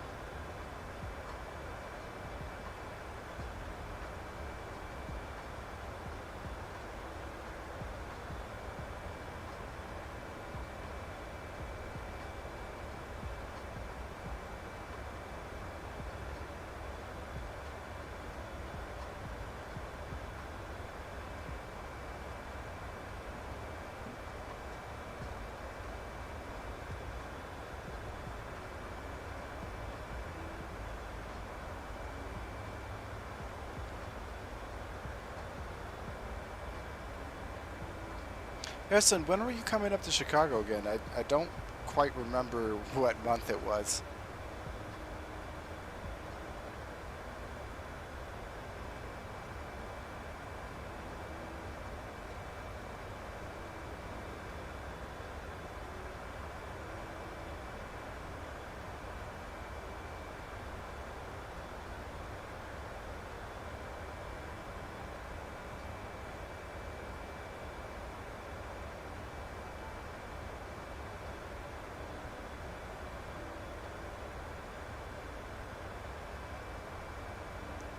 August. Okay, cool.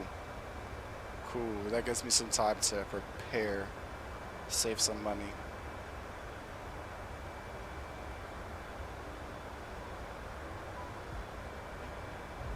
The way this year's going, that's gonna feel like tomorrow.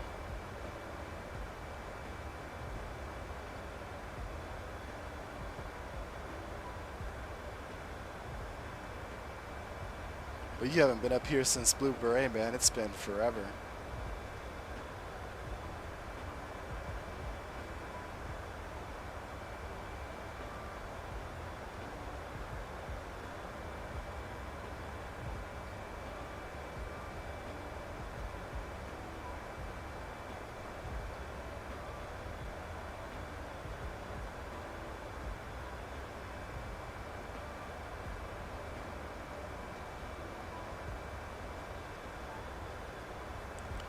I know that Andrew, I forget his last name, but Andrew from NBB, he was just in Chicago last week.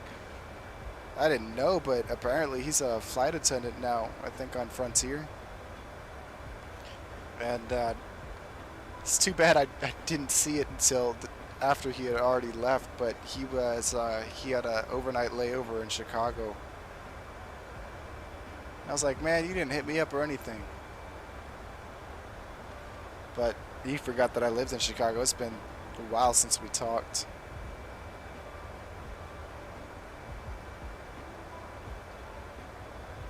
But that's Andrew from down in Florida Wing. The guy we nicknamed Smiles.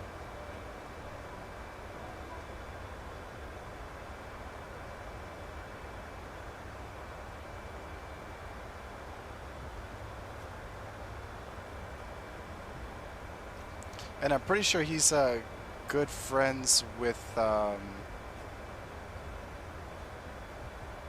am I blanking on his name? With Eamon.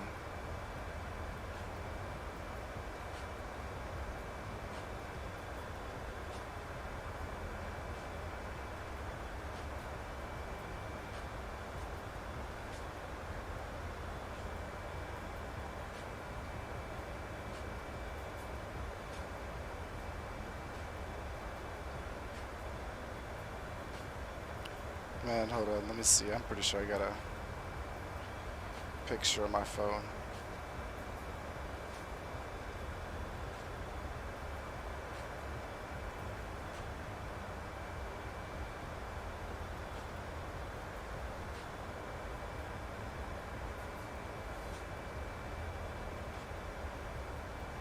There we go.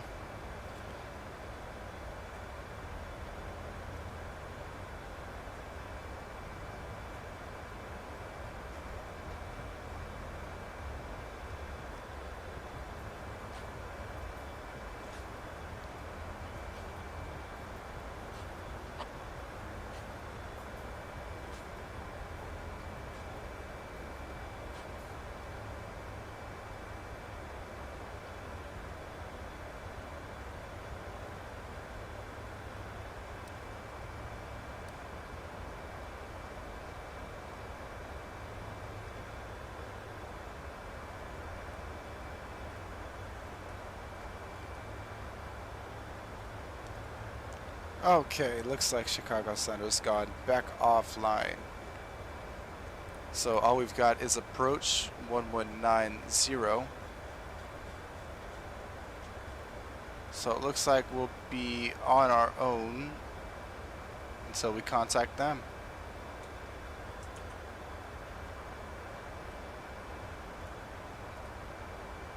It's always frustrating when the ATC kind of goes offline. Yeah, see, he did the same thing.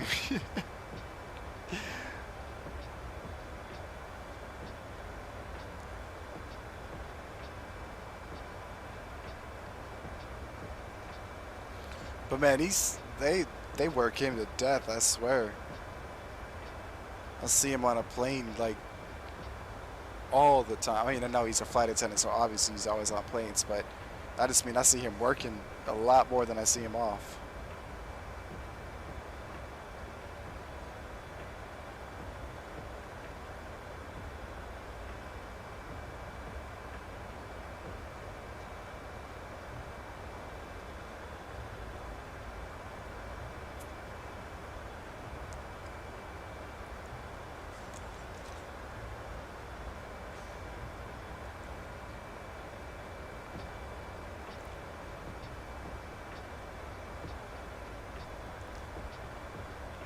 Now, one of the things I was thinking about doing, this is a little bit of a sidetrack, but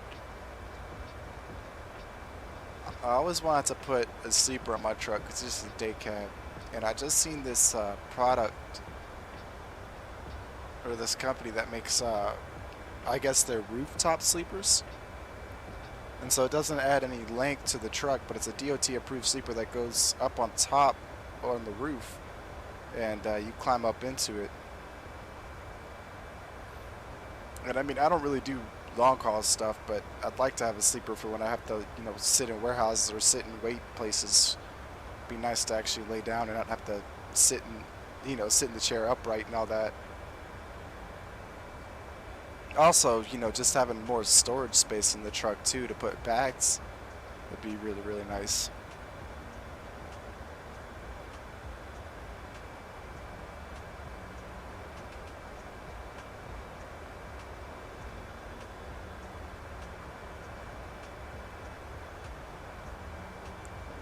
It would definitely be something different, that's for sure, but I don't know. I think it could work out. That's way down the road, though. No way I'll have that kind of money right now.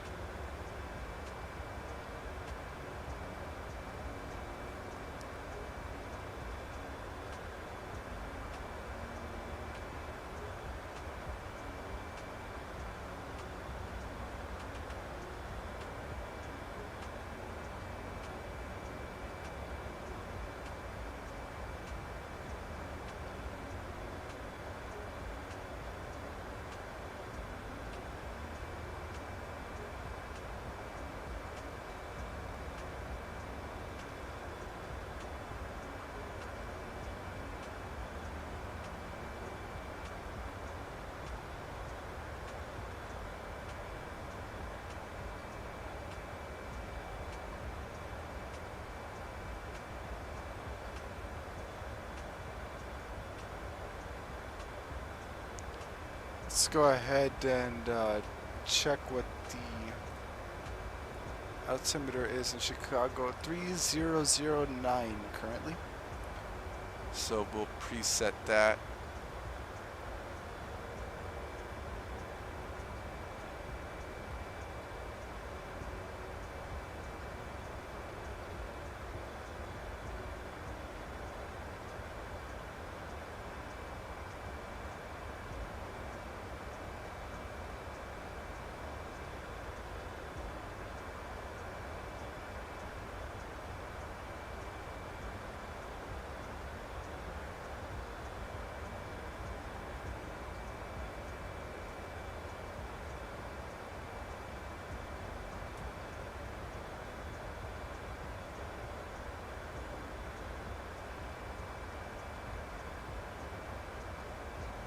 Alrighty, we are ever so slightly getting closer to Chicago.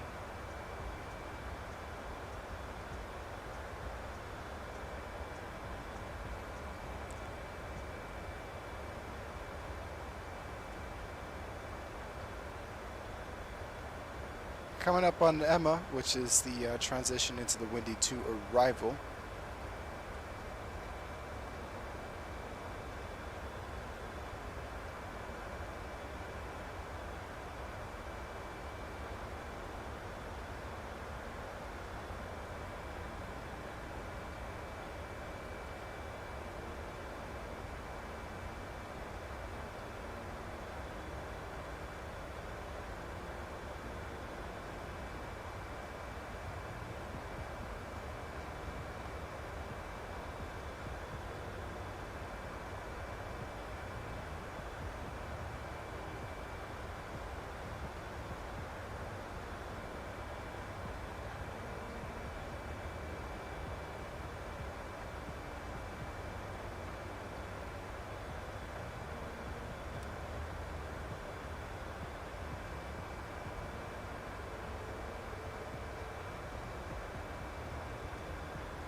Getting a little bit bouncy as we turn against that wind there.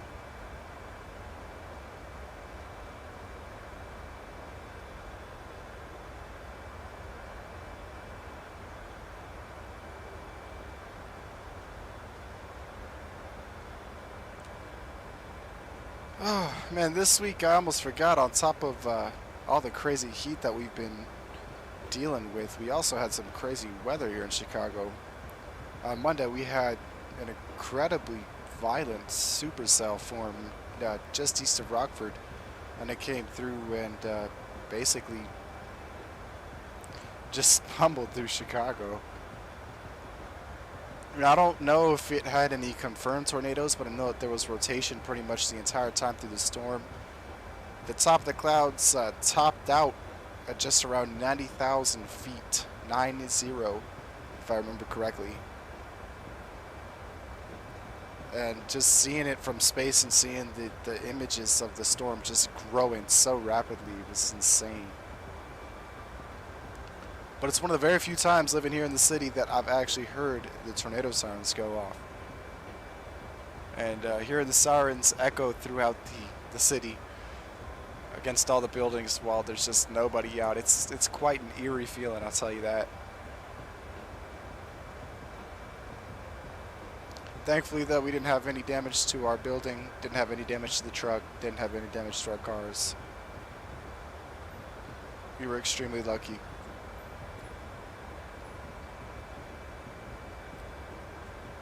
And our area really dodged a bullet there. I mean, it was, you know, if there was a tornado that happened, it could have been really, really bad. Storm tracked directly over both O'Hare and Midway, producing winds in excess of 70 to 80 miles an hour. Also, there was about 2.5-inch diameter hail. So it was just crazy. And the thunder and lightning, I haven't heard the sky like boom that deep and that loud in a very long time. It was quite the sight.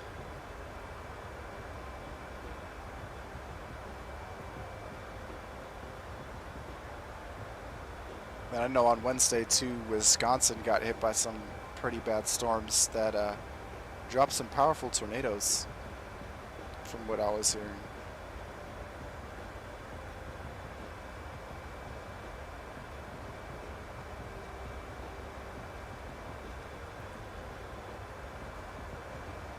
Go ahead and set our altitude down to 4,000 now, so that when we reach our top of climb, the aircraft will start to descend via the SID.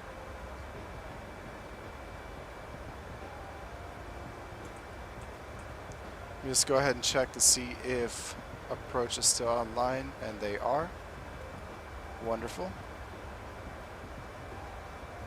And then we'll also have tower and ground at O'Hare. So here's hoping that everybody stays online, at least until we make it in. I feel like, though, we're close enough now that they should see us and hopefully stay online for us.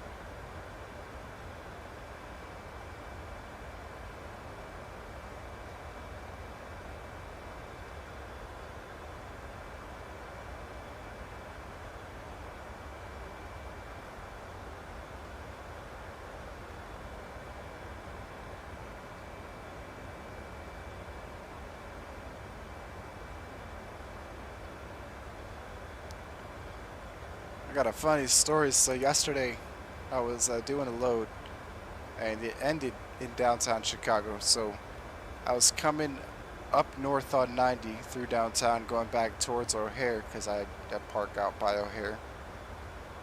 And traffic was so slow and backed up on that stretch of 90 that I saw the same cop pull 3 different people over on the time that I was on the highway. It was pretty funny.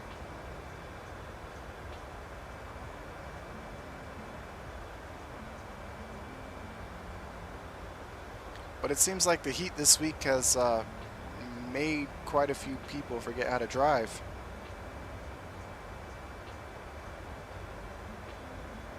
Especially on Thursday. Yesterday I had not 1 but 2 people. So I was downtown trying to turn back towards the highway, and I had to make a right turn. Now, you know, downtown's got some narrow roads, so sometimes I got to stay more to the left to make a right turn. And I'm waiting at a red light. I'm not on the curb. Like I said, I'm kind of like left because it's a pretty wide lane. And I got my right turn signal on. And then not 1 but 2 cars goes into my blind spot on my right side in between me and the curb. Now, John's in the right seat. He's got his hand out the window waving at him. I'm in the driver's seat and I'm blaring the horn. And they're still just, you know, they still come up and they act like I'm in the wrong. And then, you know, I end up having to sit and wait for them to, one of them ends up going straight. One of them made the right turn, but just the audacity of some people, it'll never cease to amaze me.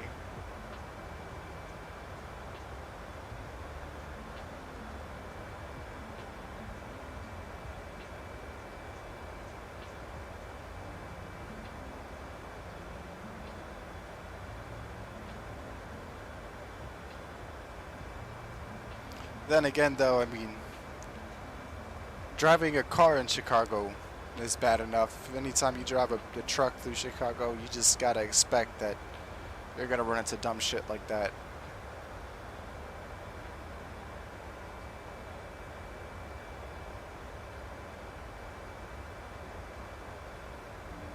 But every day you get on the road here is it's something different.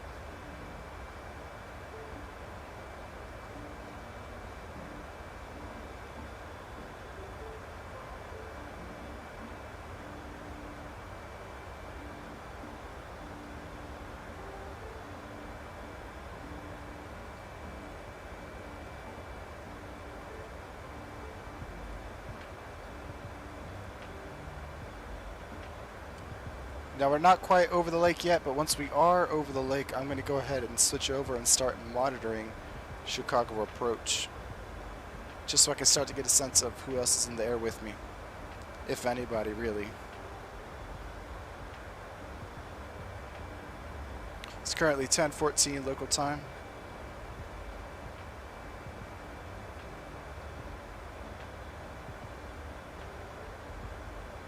Local temperature in Chicago is a beautiful 68 degrees right now. Thankfully.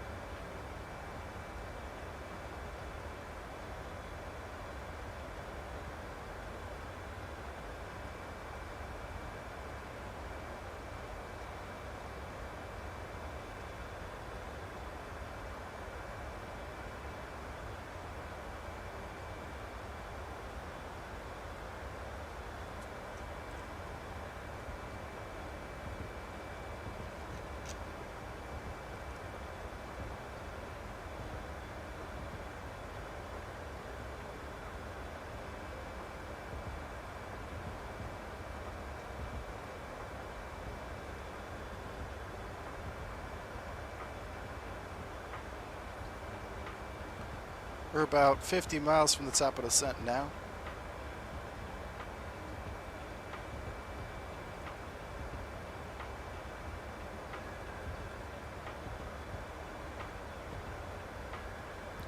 Just southwest of Grand Rapids.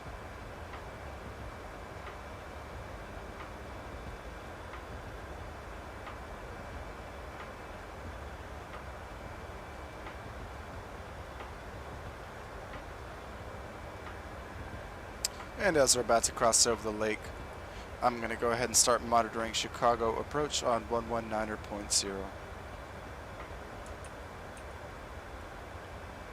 Chicago approach southwest 222, sitting 27,000 on the Indy 6 arrival. Information, Romeo. Southwest 222, Chicago approach, squawk 6251. 6251, 222. Legion 2700, descend and maintain 4,000. Down to 4,000, Legion 2700. Chicago approach, Chicago Shuttle 212, just letting you know we're inbound on the Windy 2. Chicago Shuttle 212, Chicago approach, squawk 6204. 6204, Chicago Shuttle 212.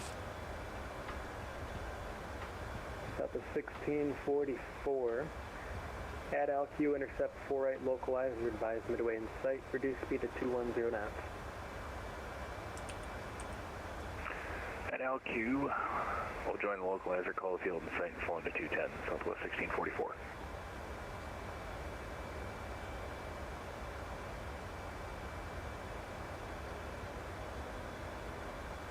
Legion 2700, 3 miles from Ulf site, cross Ulf site at or above 4,000, cleared on as Yankee runway 4 right approach. Alright, we'll cross Ulf site, okay, 4,000. And O'Hare Tower is going to be at 12075.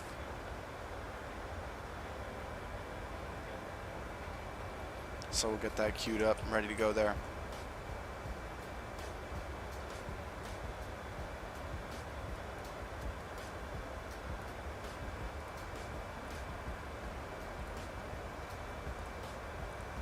Chicago Shuttle 212, radar contact 34 miles northeast of Windy at level 360. Descend and maintain 9,000, O'Hare altimeter 3009er. Down to 9,000, Chicago Shuttle 212.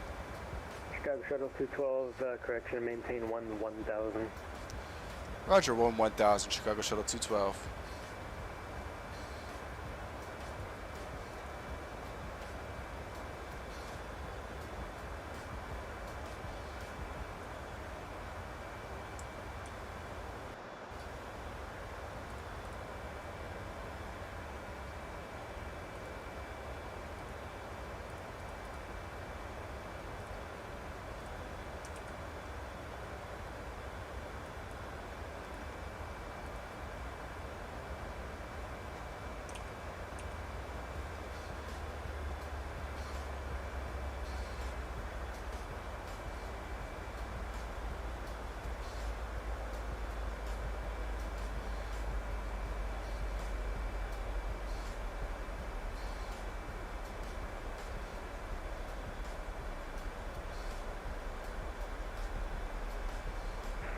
Southwest 1644 has a field site.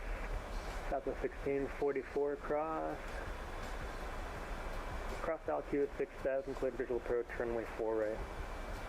Cross altitude 6000, clear visual approach 4 right, Southwest 1644. Legion 2700, looks like you missed a turn at all site. Fly present heading, cancel approach clearance, maintain 4000. Did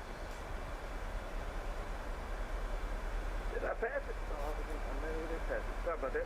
For Allegiant, Canadian present heading for Allegiant Airline. Ooh, she's dropping kind of quick, Well, isn't I'm she? just going to put you behind the southwest.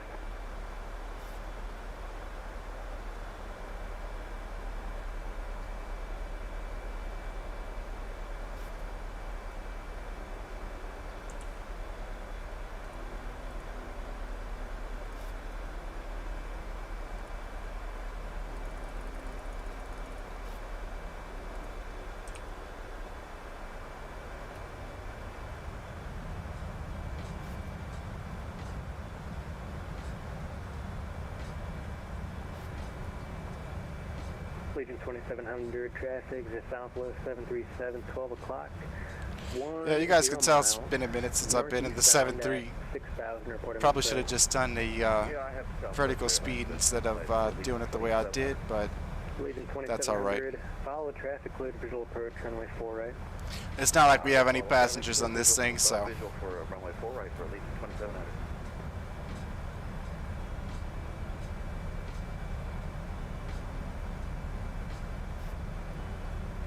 We're gonna drop it like it's hot.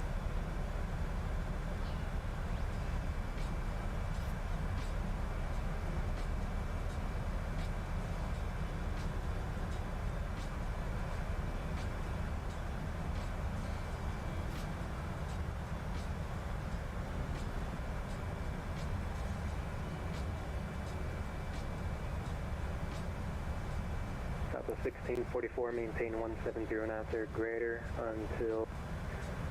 Listen, all I'm saying is if you don't drop your 7.3 down at 4,700 or greater, Maintain 170 or greater till 6. what are you even doing with your life? No, I'm just playing. This is a little bit ridiculous.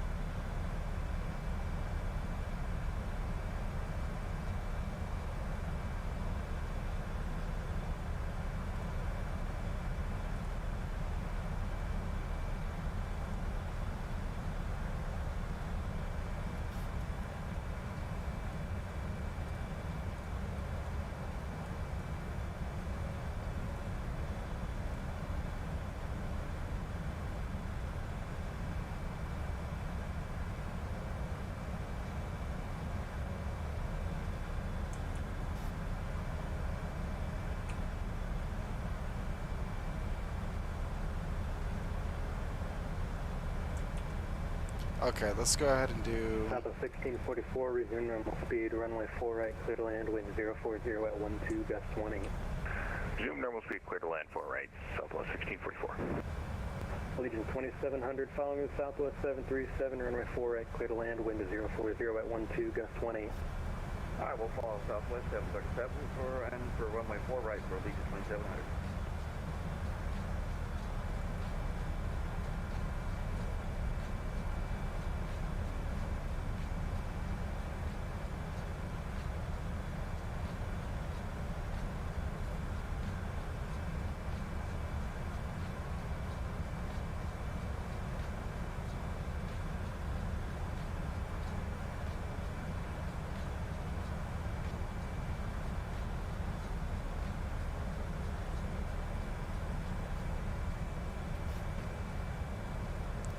Passing through 16,000 now.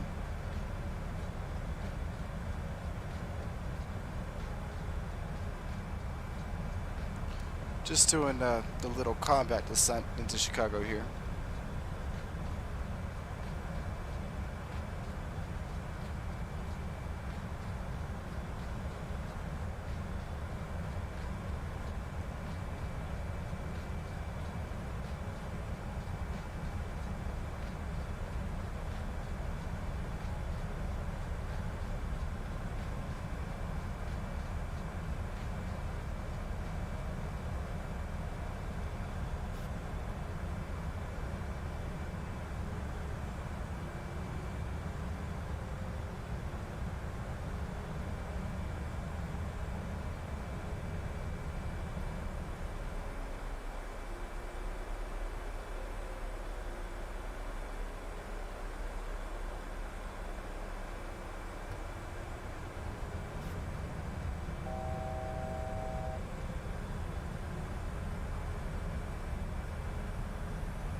Alrighty, now that we've got that out of the way, I'll definitely be doing it properly next time.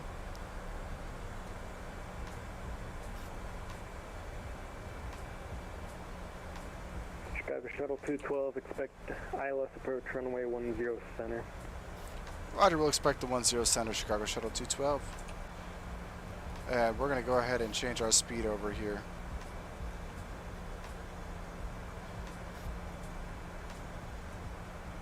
Southwest 222, radar contact 37 miles southwest of ND at 14,000. Expect the visual approach runway 4 right. Expect a visual 4 right, 222.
Southwest 1644, welcome to Chicago, right Yankee to the ramp. Right Yankee to the ramp, Southwest 1644.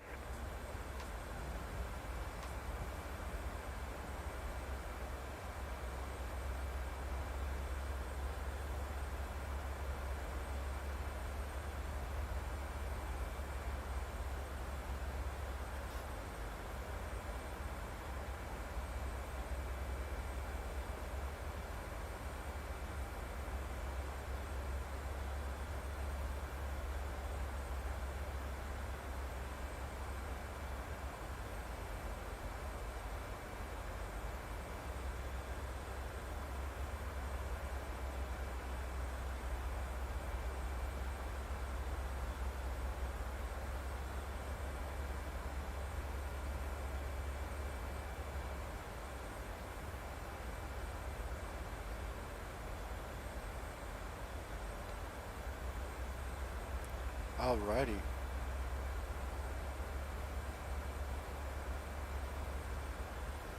Now theoretically any moment here we should be getting our clearance to descend a little bit further.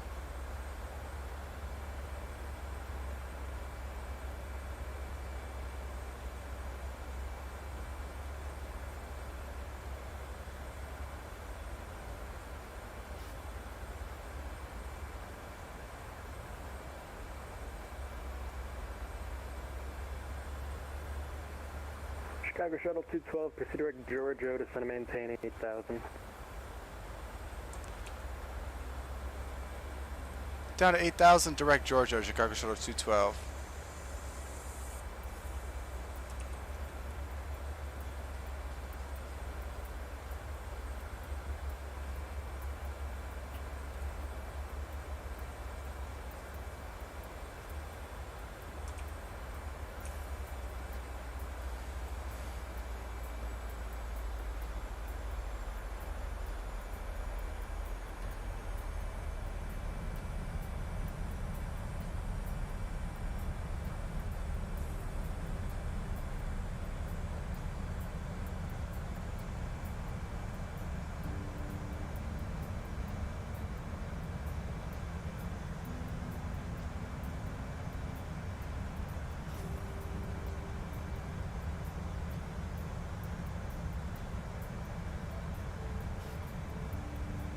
Alrighty, passing through 10, let's get our landing lights on.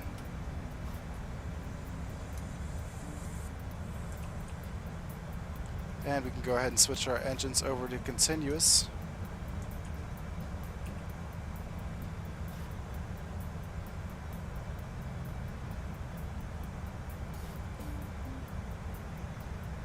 Chicago approaches as a Legion 2700. We're on the ground, sir.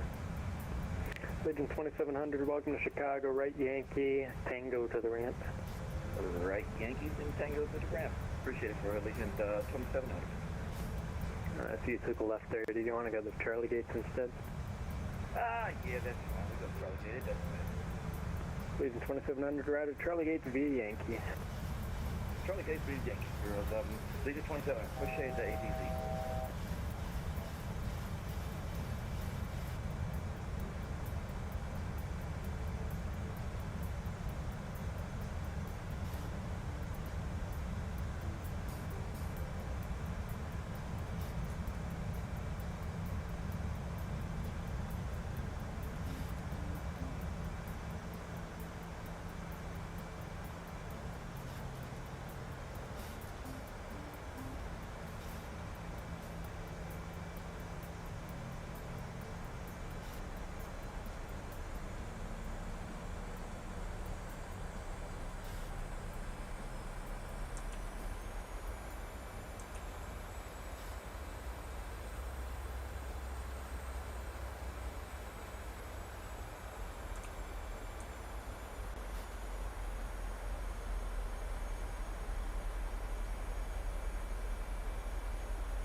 Getting a little bit of stuttering here.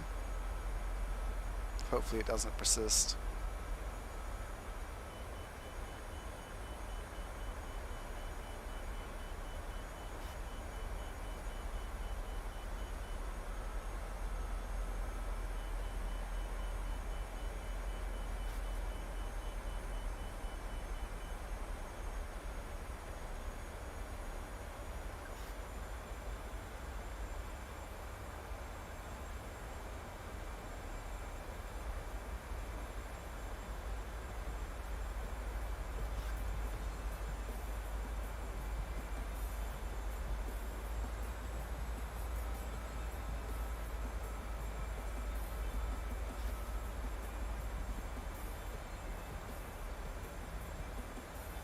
Chicago Shuttle 212, descend and maintain 4,000, speed 210. 4,000, speed 210, Chicago Shuttle 210. Correction, 212. 1835, radar contact, climb and maintain 15,000, stay altitude leaving.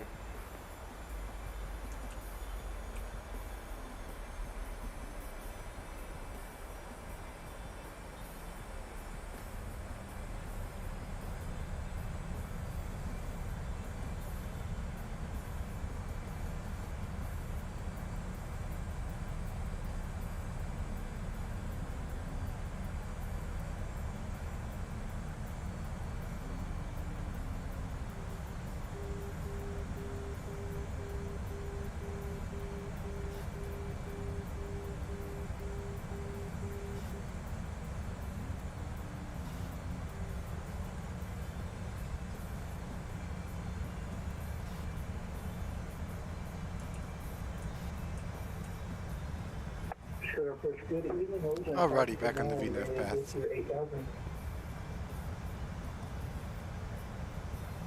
Legion 559, Chicago approach, clock 6221.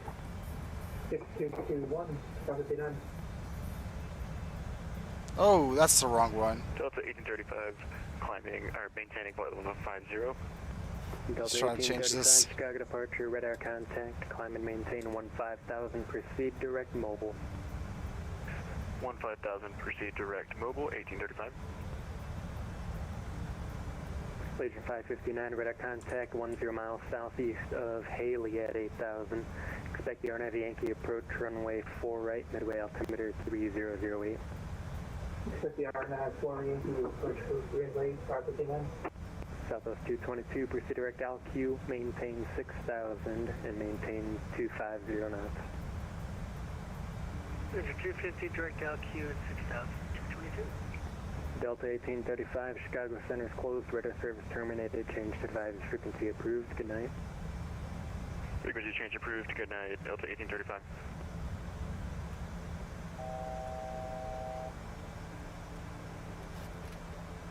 Arm our speed brakes there.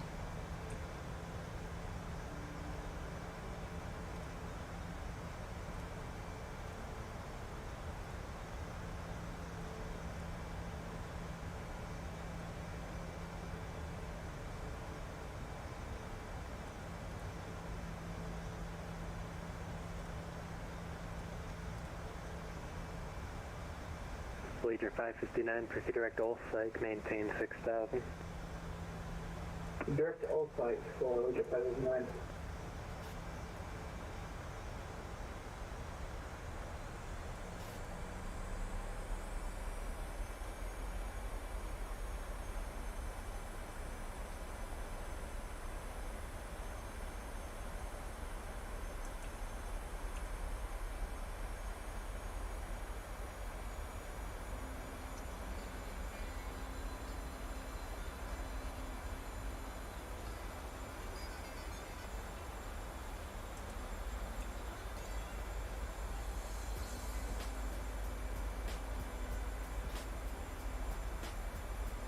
Chicago Shuttle 212, turn right heading 180, correction 360. Right turn 360, Chicago Shuttle 212. Southwest 222 at LQ, intercept 4 right, localizer, advise midway in sight. At LQ, we will join localizer for right, and we'll advise the midway in sight, 222.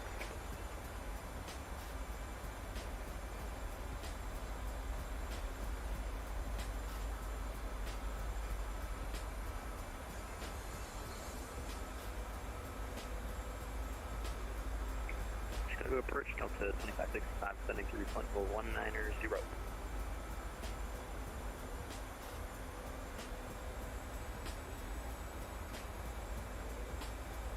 Delta 2565, Chicago approach, squawk 6240. 6240, Delta 2565, and good evening. Good evening, Chicago Center 212, turn right heading 070, intercept 10 center, localizer, advise O'Hare in sight. Right turn 070, 10 center localizer, and we'll advise when in sight, Chicago Shuttle 212. Delta 2565, radar contact 10 miles southwest of fire at 17,000. Expect the visual approach runway 10 center, O'Hare altimeter 3009er, maintain 11,000.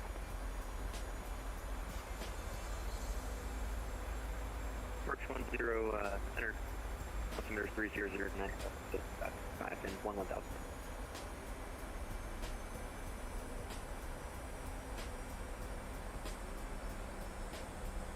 Legion 559, 13 miles from Olsike, cross Olsike at 4,000.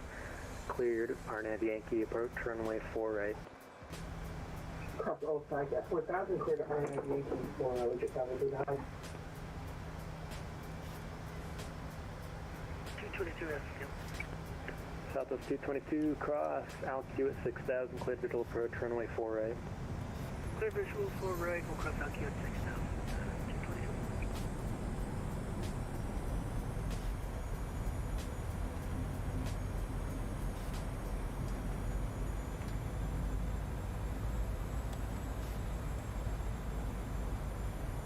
Chicago Shuttle 212, airport 12 o'clock, 11 miles. Got it in sight, Chicago Shuttle 212. Chicago Shuttle 212, cleared visual approach, runway 10 center. Cleared the visual 10 center, Chicago Shuttle 212.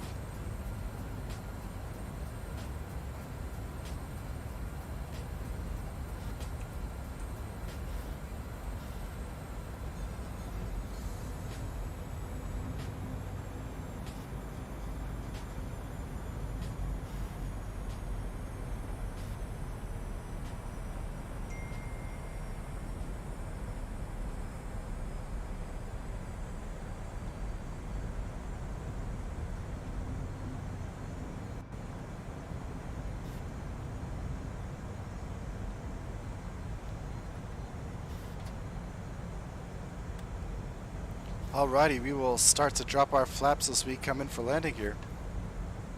As I said, we got quite a crosswind today, so I'll let the ILS bring her in a little bit longer than I usually do.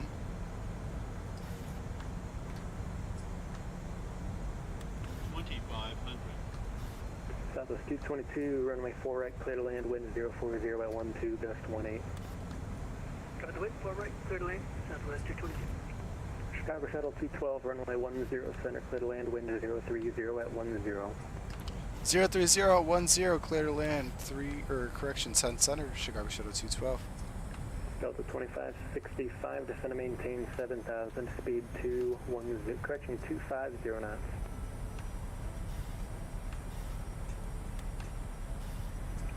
Speed 250, altitude and Delta 25. Sorry, you broke up there. Confirm it was 7,000? 7,000 and speed 250, Delta 25. Thank you.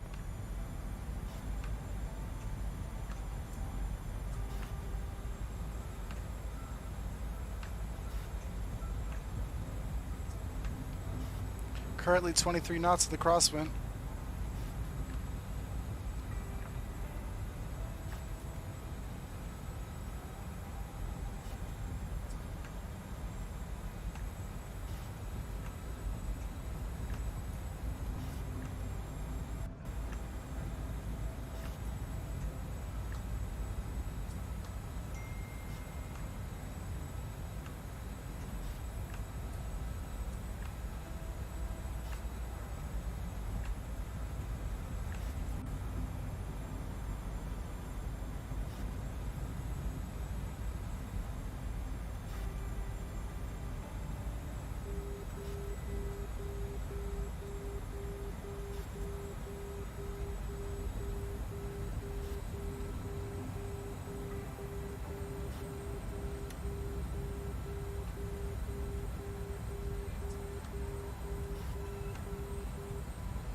Alrighty.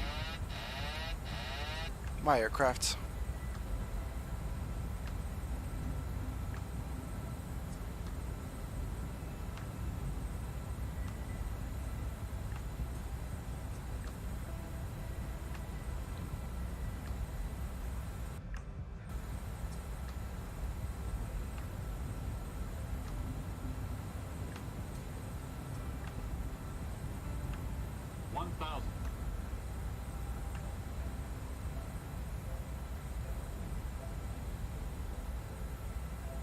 Delta 2565, descend and maintain 4,000, speed 210. Down to 4,000, speed 210, Delta 2565. Legion 559, looks like you flew past Old Psych, cancel approach clearance, turn right heading 310, descend and maintain, correction, maintain 4,000, expect a visual approach 4 right. Sorry, that into 4,000, 310 for Legion 559.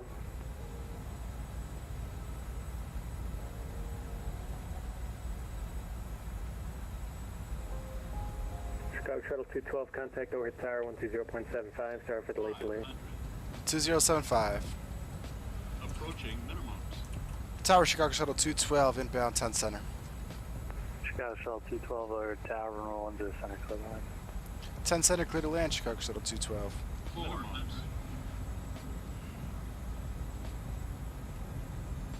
Yeah, he definitely gave us some late clearance to switch over there. 200.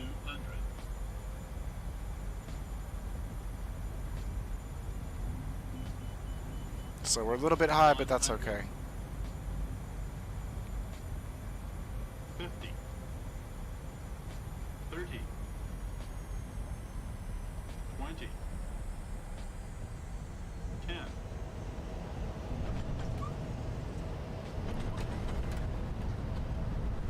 Ooh, not my best.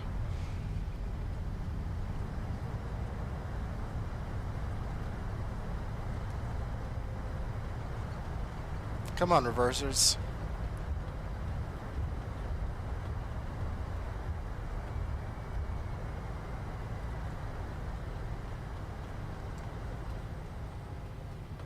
And reversers are doing that thing again, but they don't want to Chicago kick Shuttle on. 212, welcome to here, exit left when able, safe parking. Left when able, we're looking for the northeast cargo, Chicago Shuttle 212.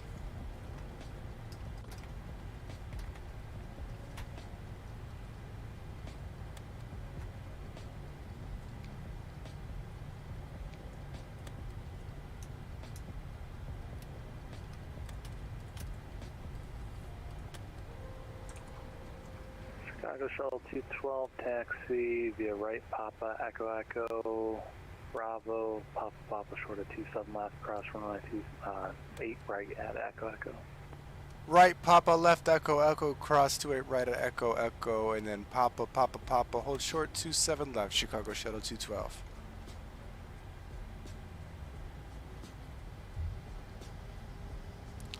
That was quite the mouthful, wasn't it? But 282 feet per minute. Definitely could be better, but also could be worse.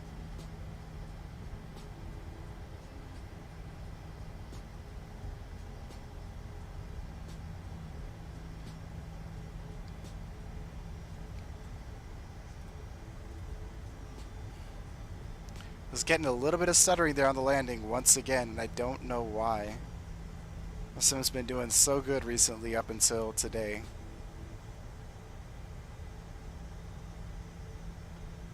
Actually, sorry, Chicago Shuttle 212, cross runway 28 right at Echo, Echo, contact ground 121.9. Roger, cross 28 right, Echo, Echo, and then over to ground 0.9 or Chicago Shuttle 212.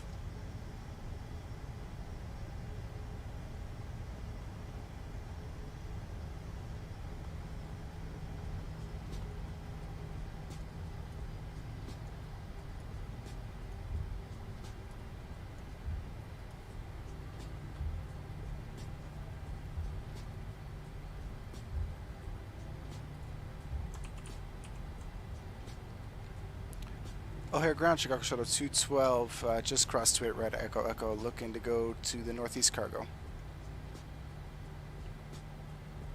Chicago Shuttle 212, overhead ground, Northeast Cargo. Let's see, continue, Echo, Echo to join, Bravo, Papa, Papa, hold short runway 90 right at Papa, Papa.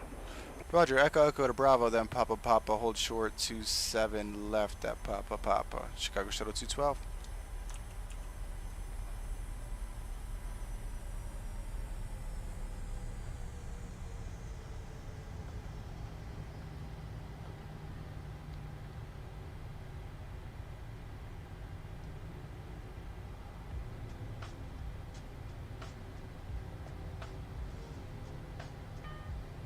Welcome to Chicago, folks. I don't know if I said it before.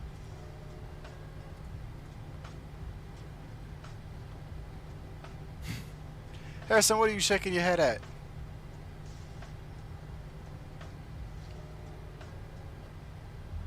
I think considering the fact that I was dealing with 22 knot crosswinds basically up until I touched down plus a stutter, and I think I did pretty all right.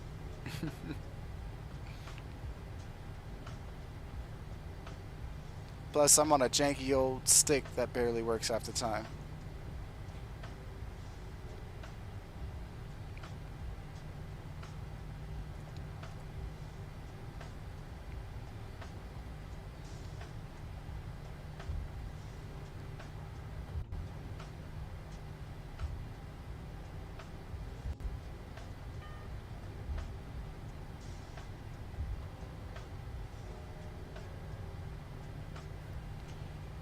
Man, I'll be just fine by the time that we go up there. Don't you worry about it.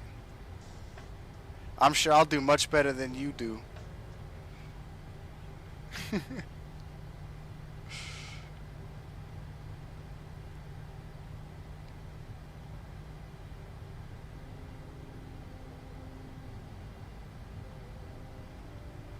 Not to mention, I mean, I've done the river visual so many times in the sim, I know it like the back of my hand at this point.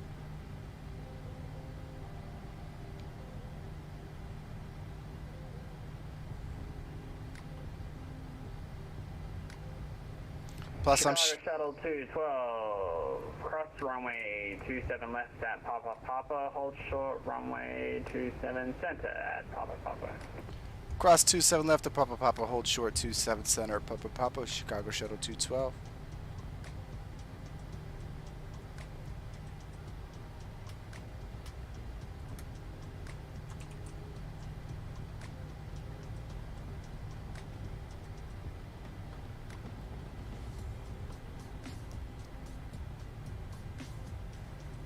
Yeah, no, see, I don't have a 27 center.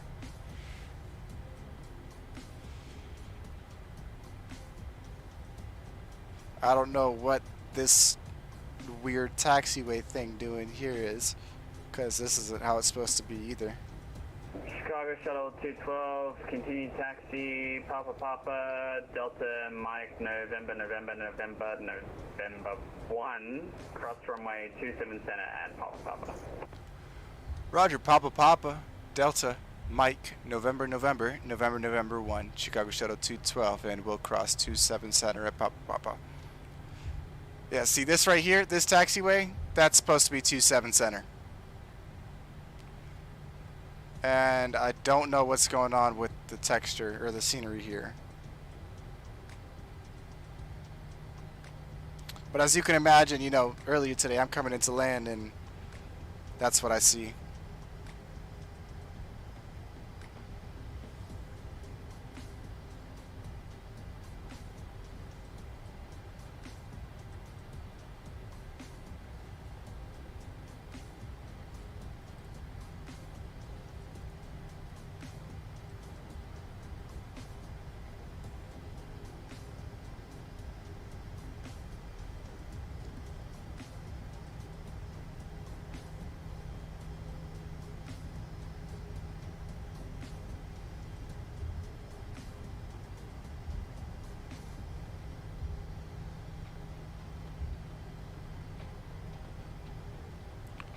Make a right turn on the next taxiway, which is going to be Mike, and then another right onto November, and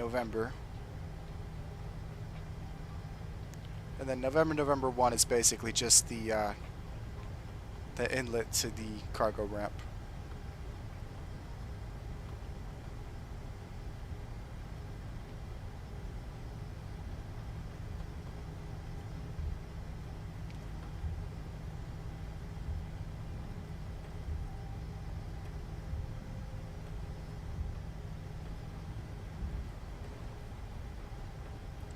Now in real life, pretty much basically to our 1 or 2 o'clock, past all the warehouses, kind of in a field, in between 22 right and 27 right is at least right around that area, you know.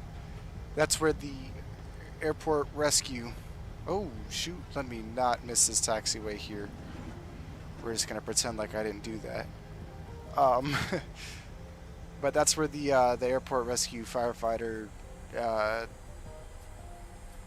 what is it, the mock plane that they burn up is. And almost every morning you'll see that thing up in flames.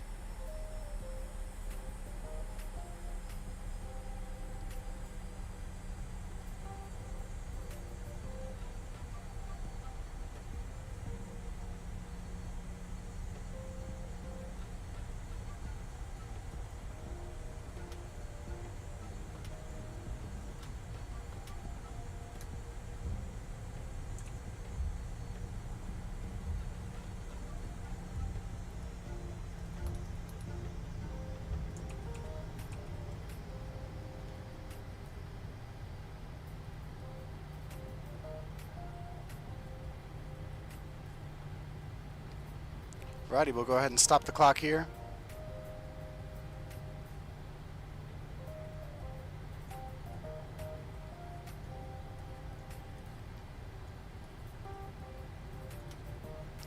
And then we'll get our taxi light off as we pull in. Don't want to blind the ground crew.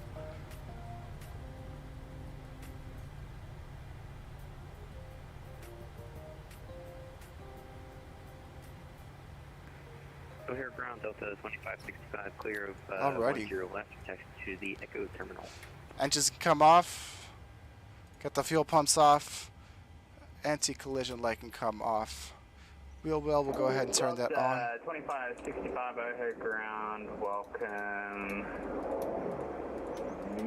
Let's see what your scenery. Let's try left, November, right, Kilo 3. Lima, Alpha 10 to the ramp. Alrighty. Well, that looks good, and that is going to be it for us today, folks. Woo! What is going on with our drone cam there? Lima and Alpha 10 to the ramp. Let me go ahead and disconnect real quick from the Vatsim network. Ladies and gentlemen, thank you all for joining us this evening. On behalf of our Chicago-based flight crew, I'd like to thank you all for flying with us. We hope to see you again on a future stream, and until then, I hope that everybody stays safe and have yourself a good one.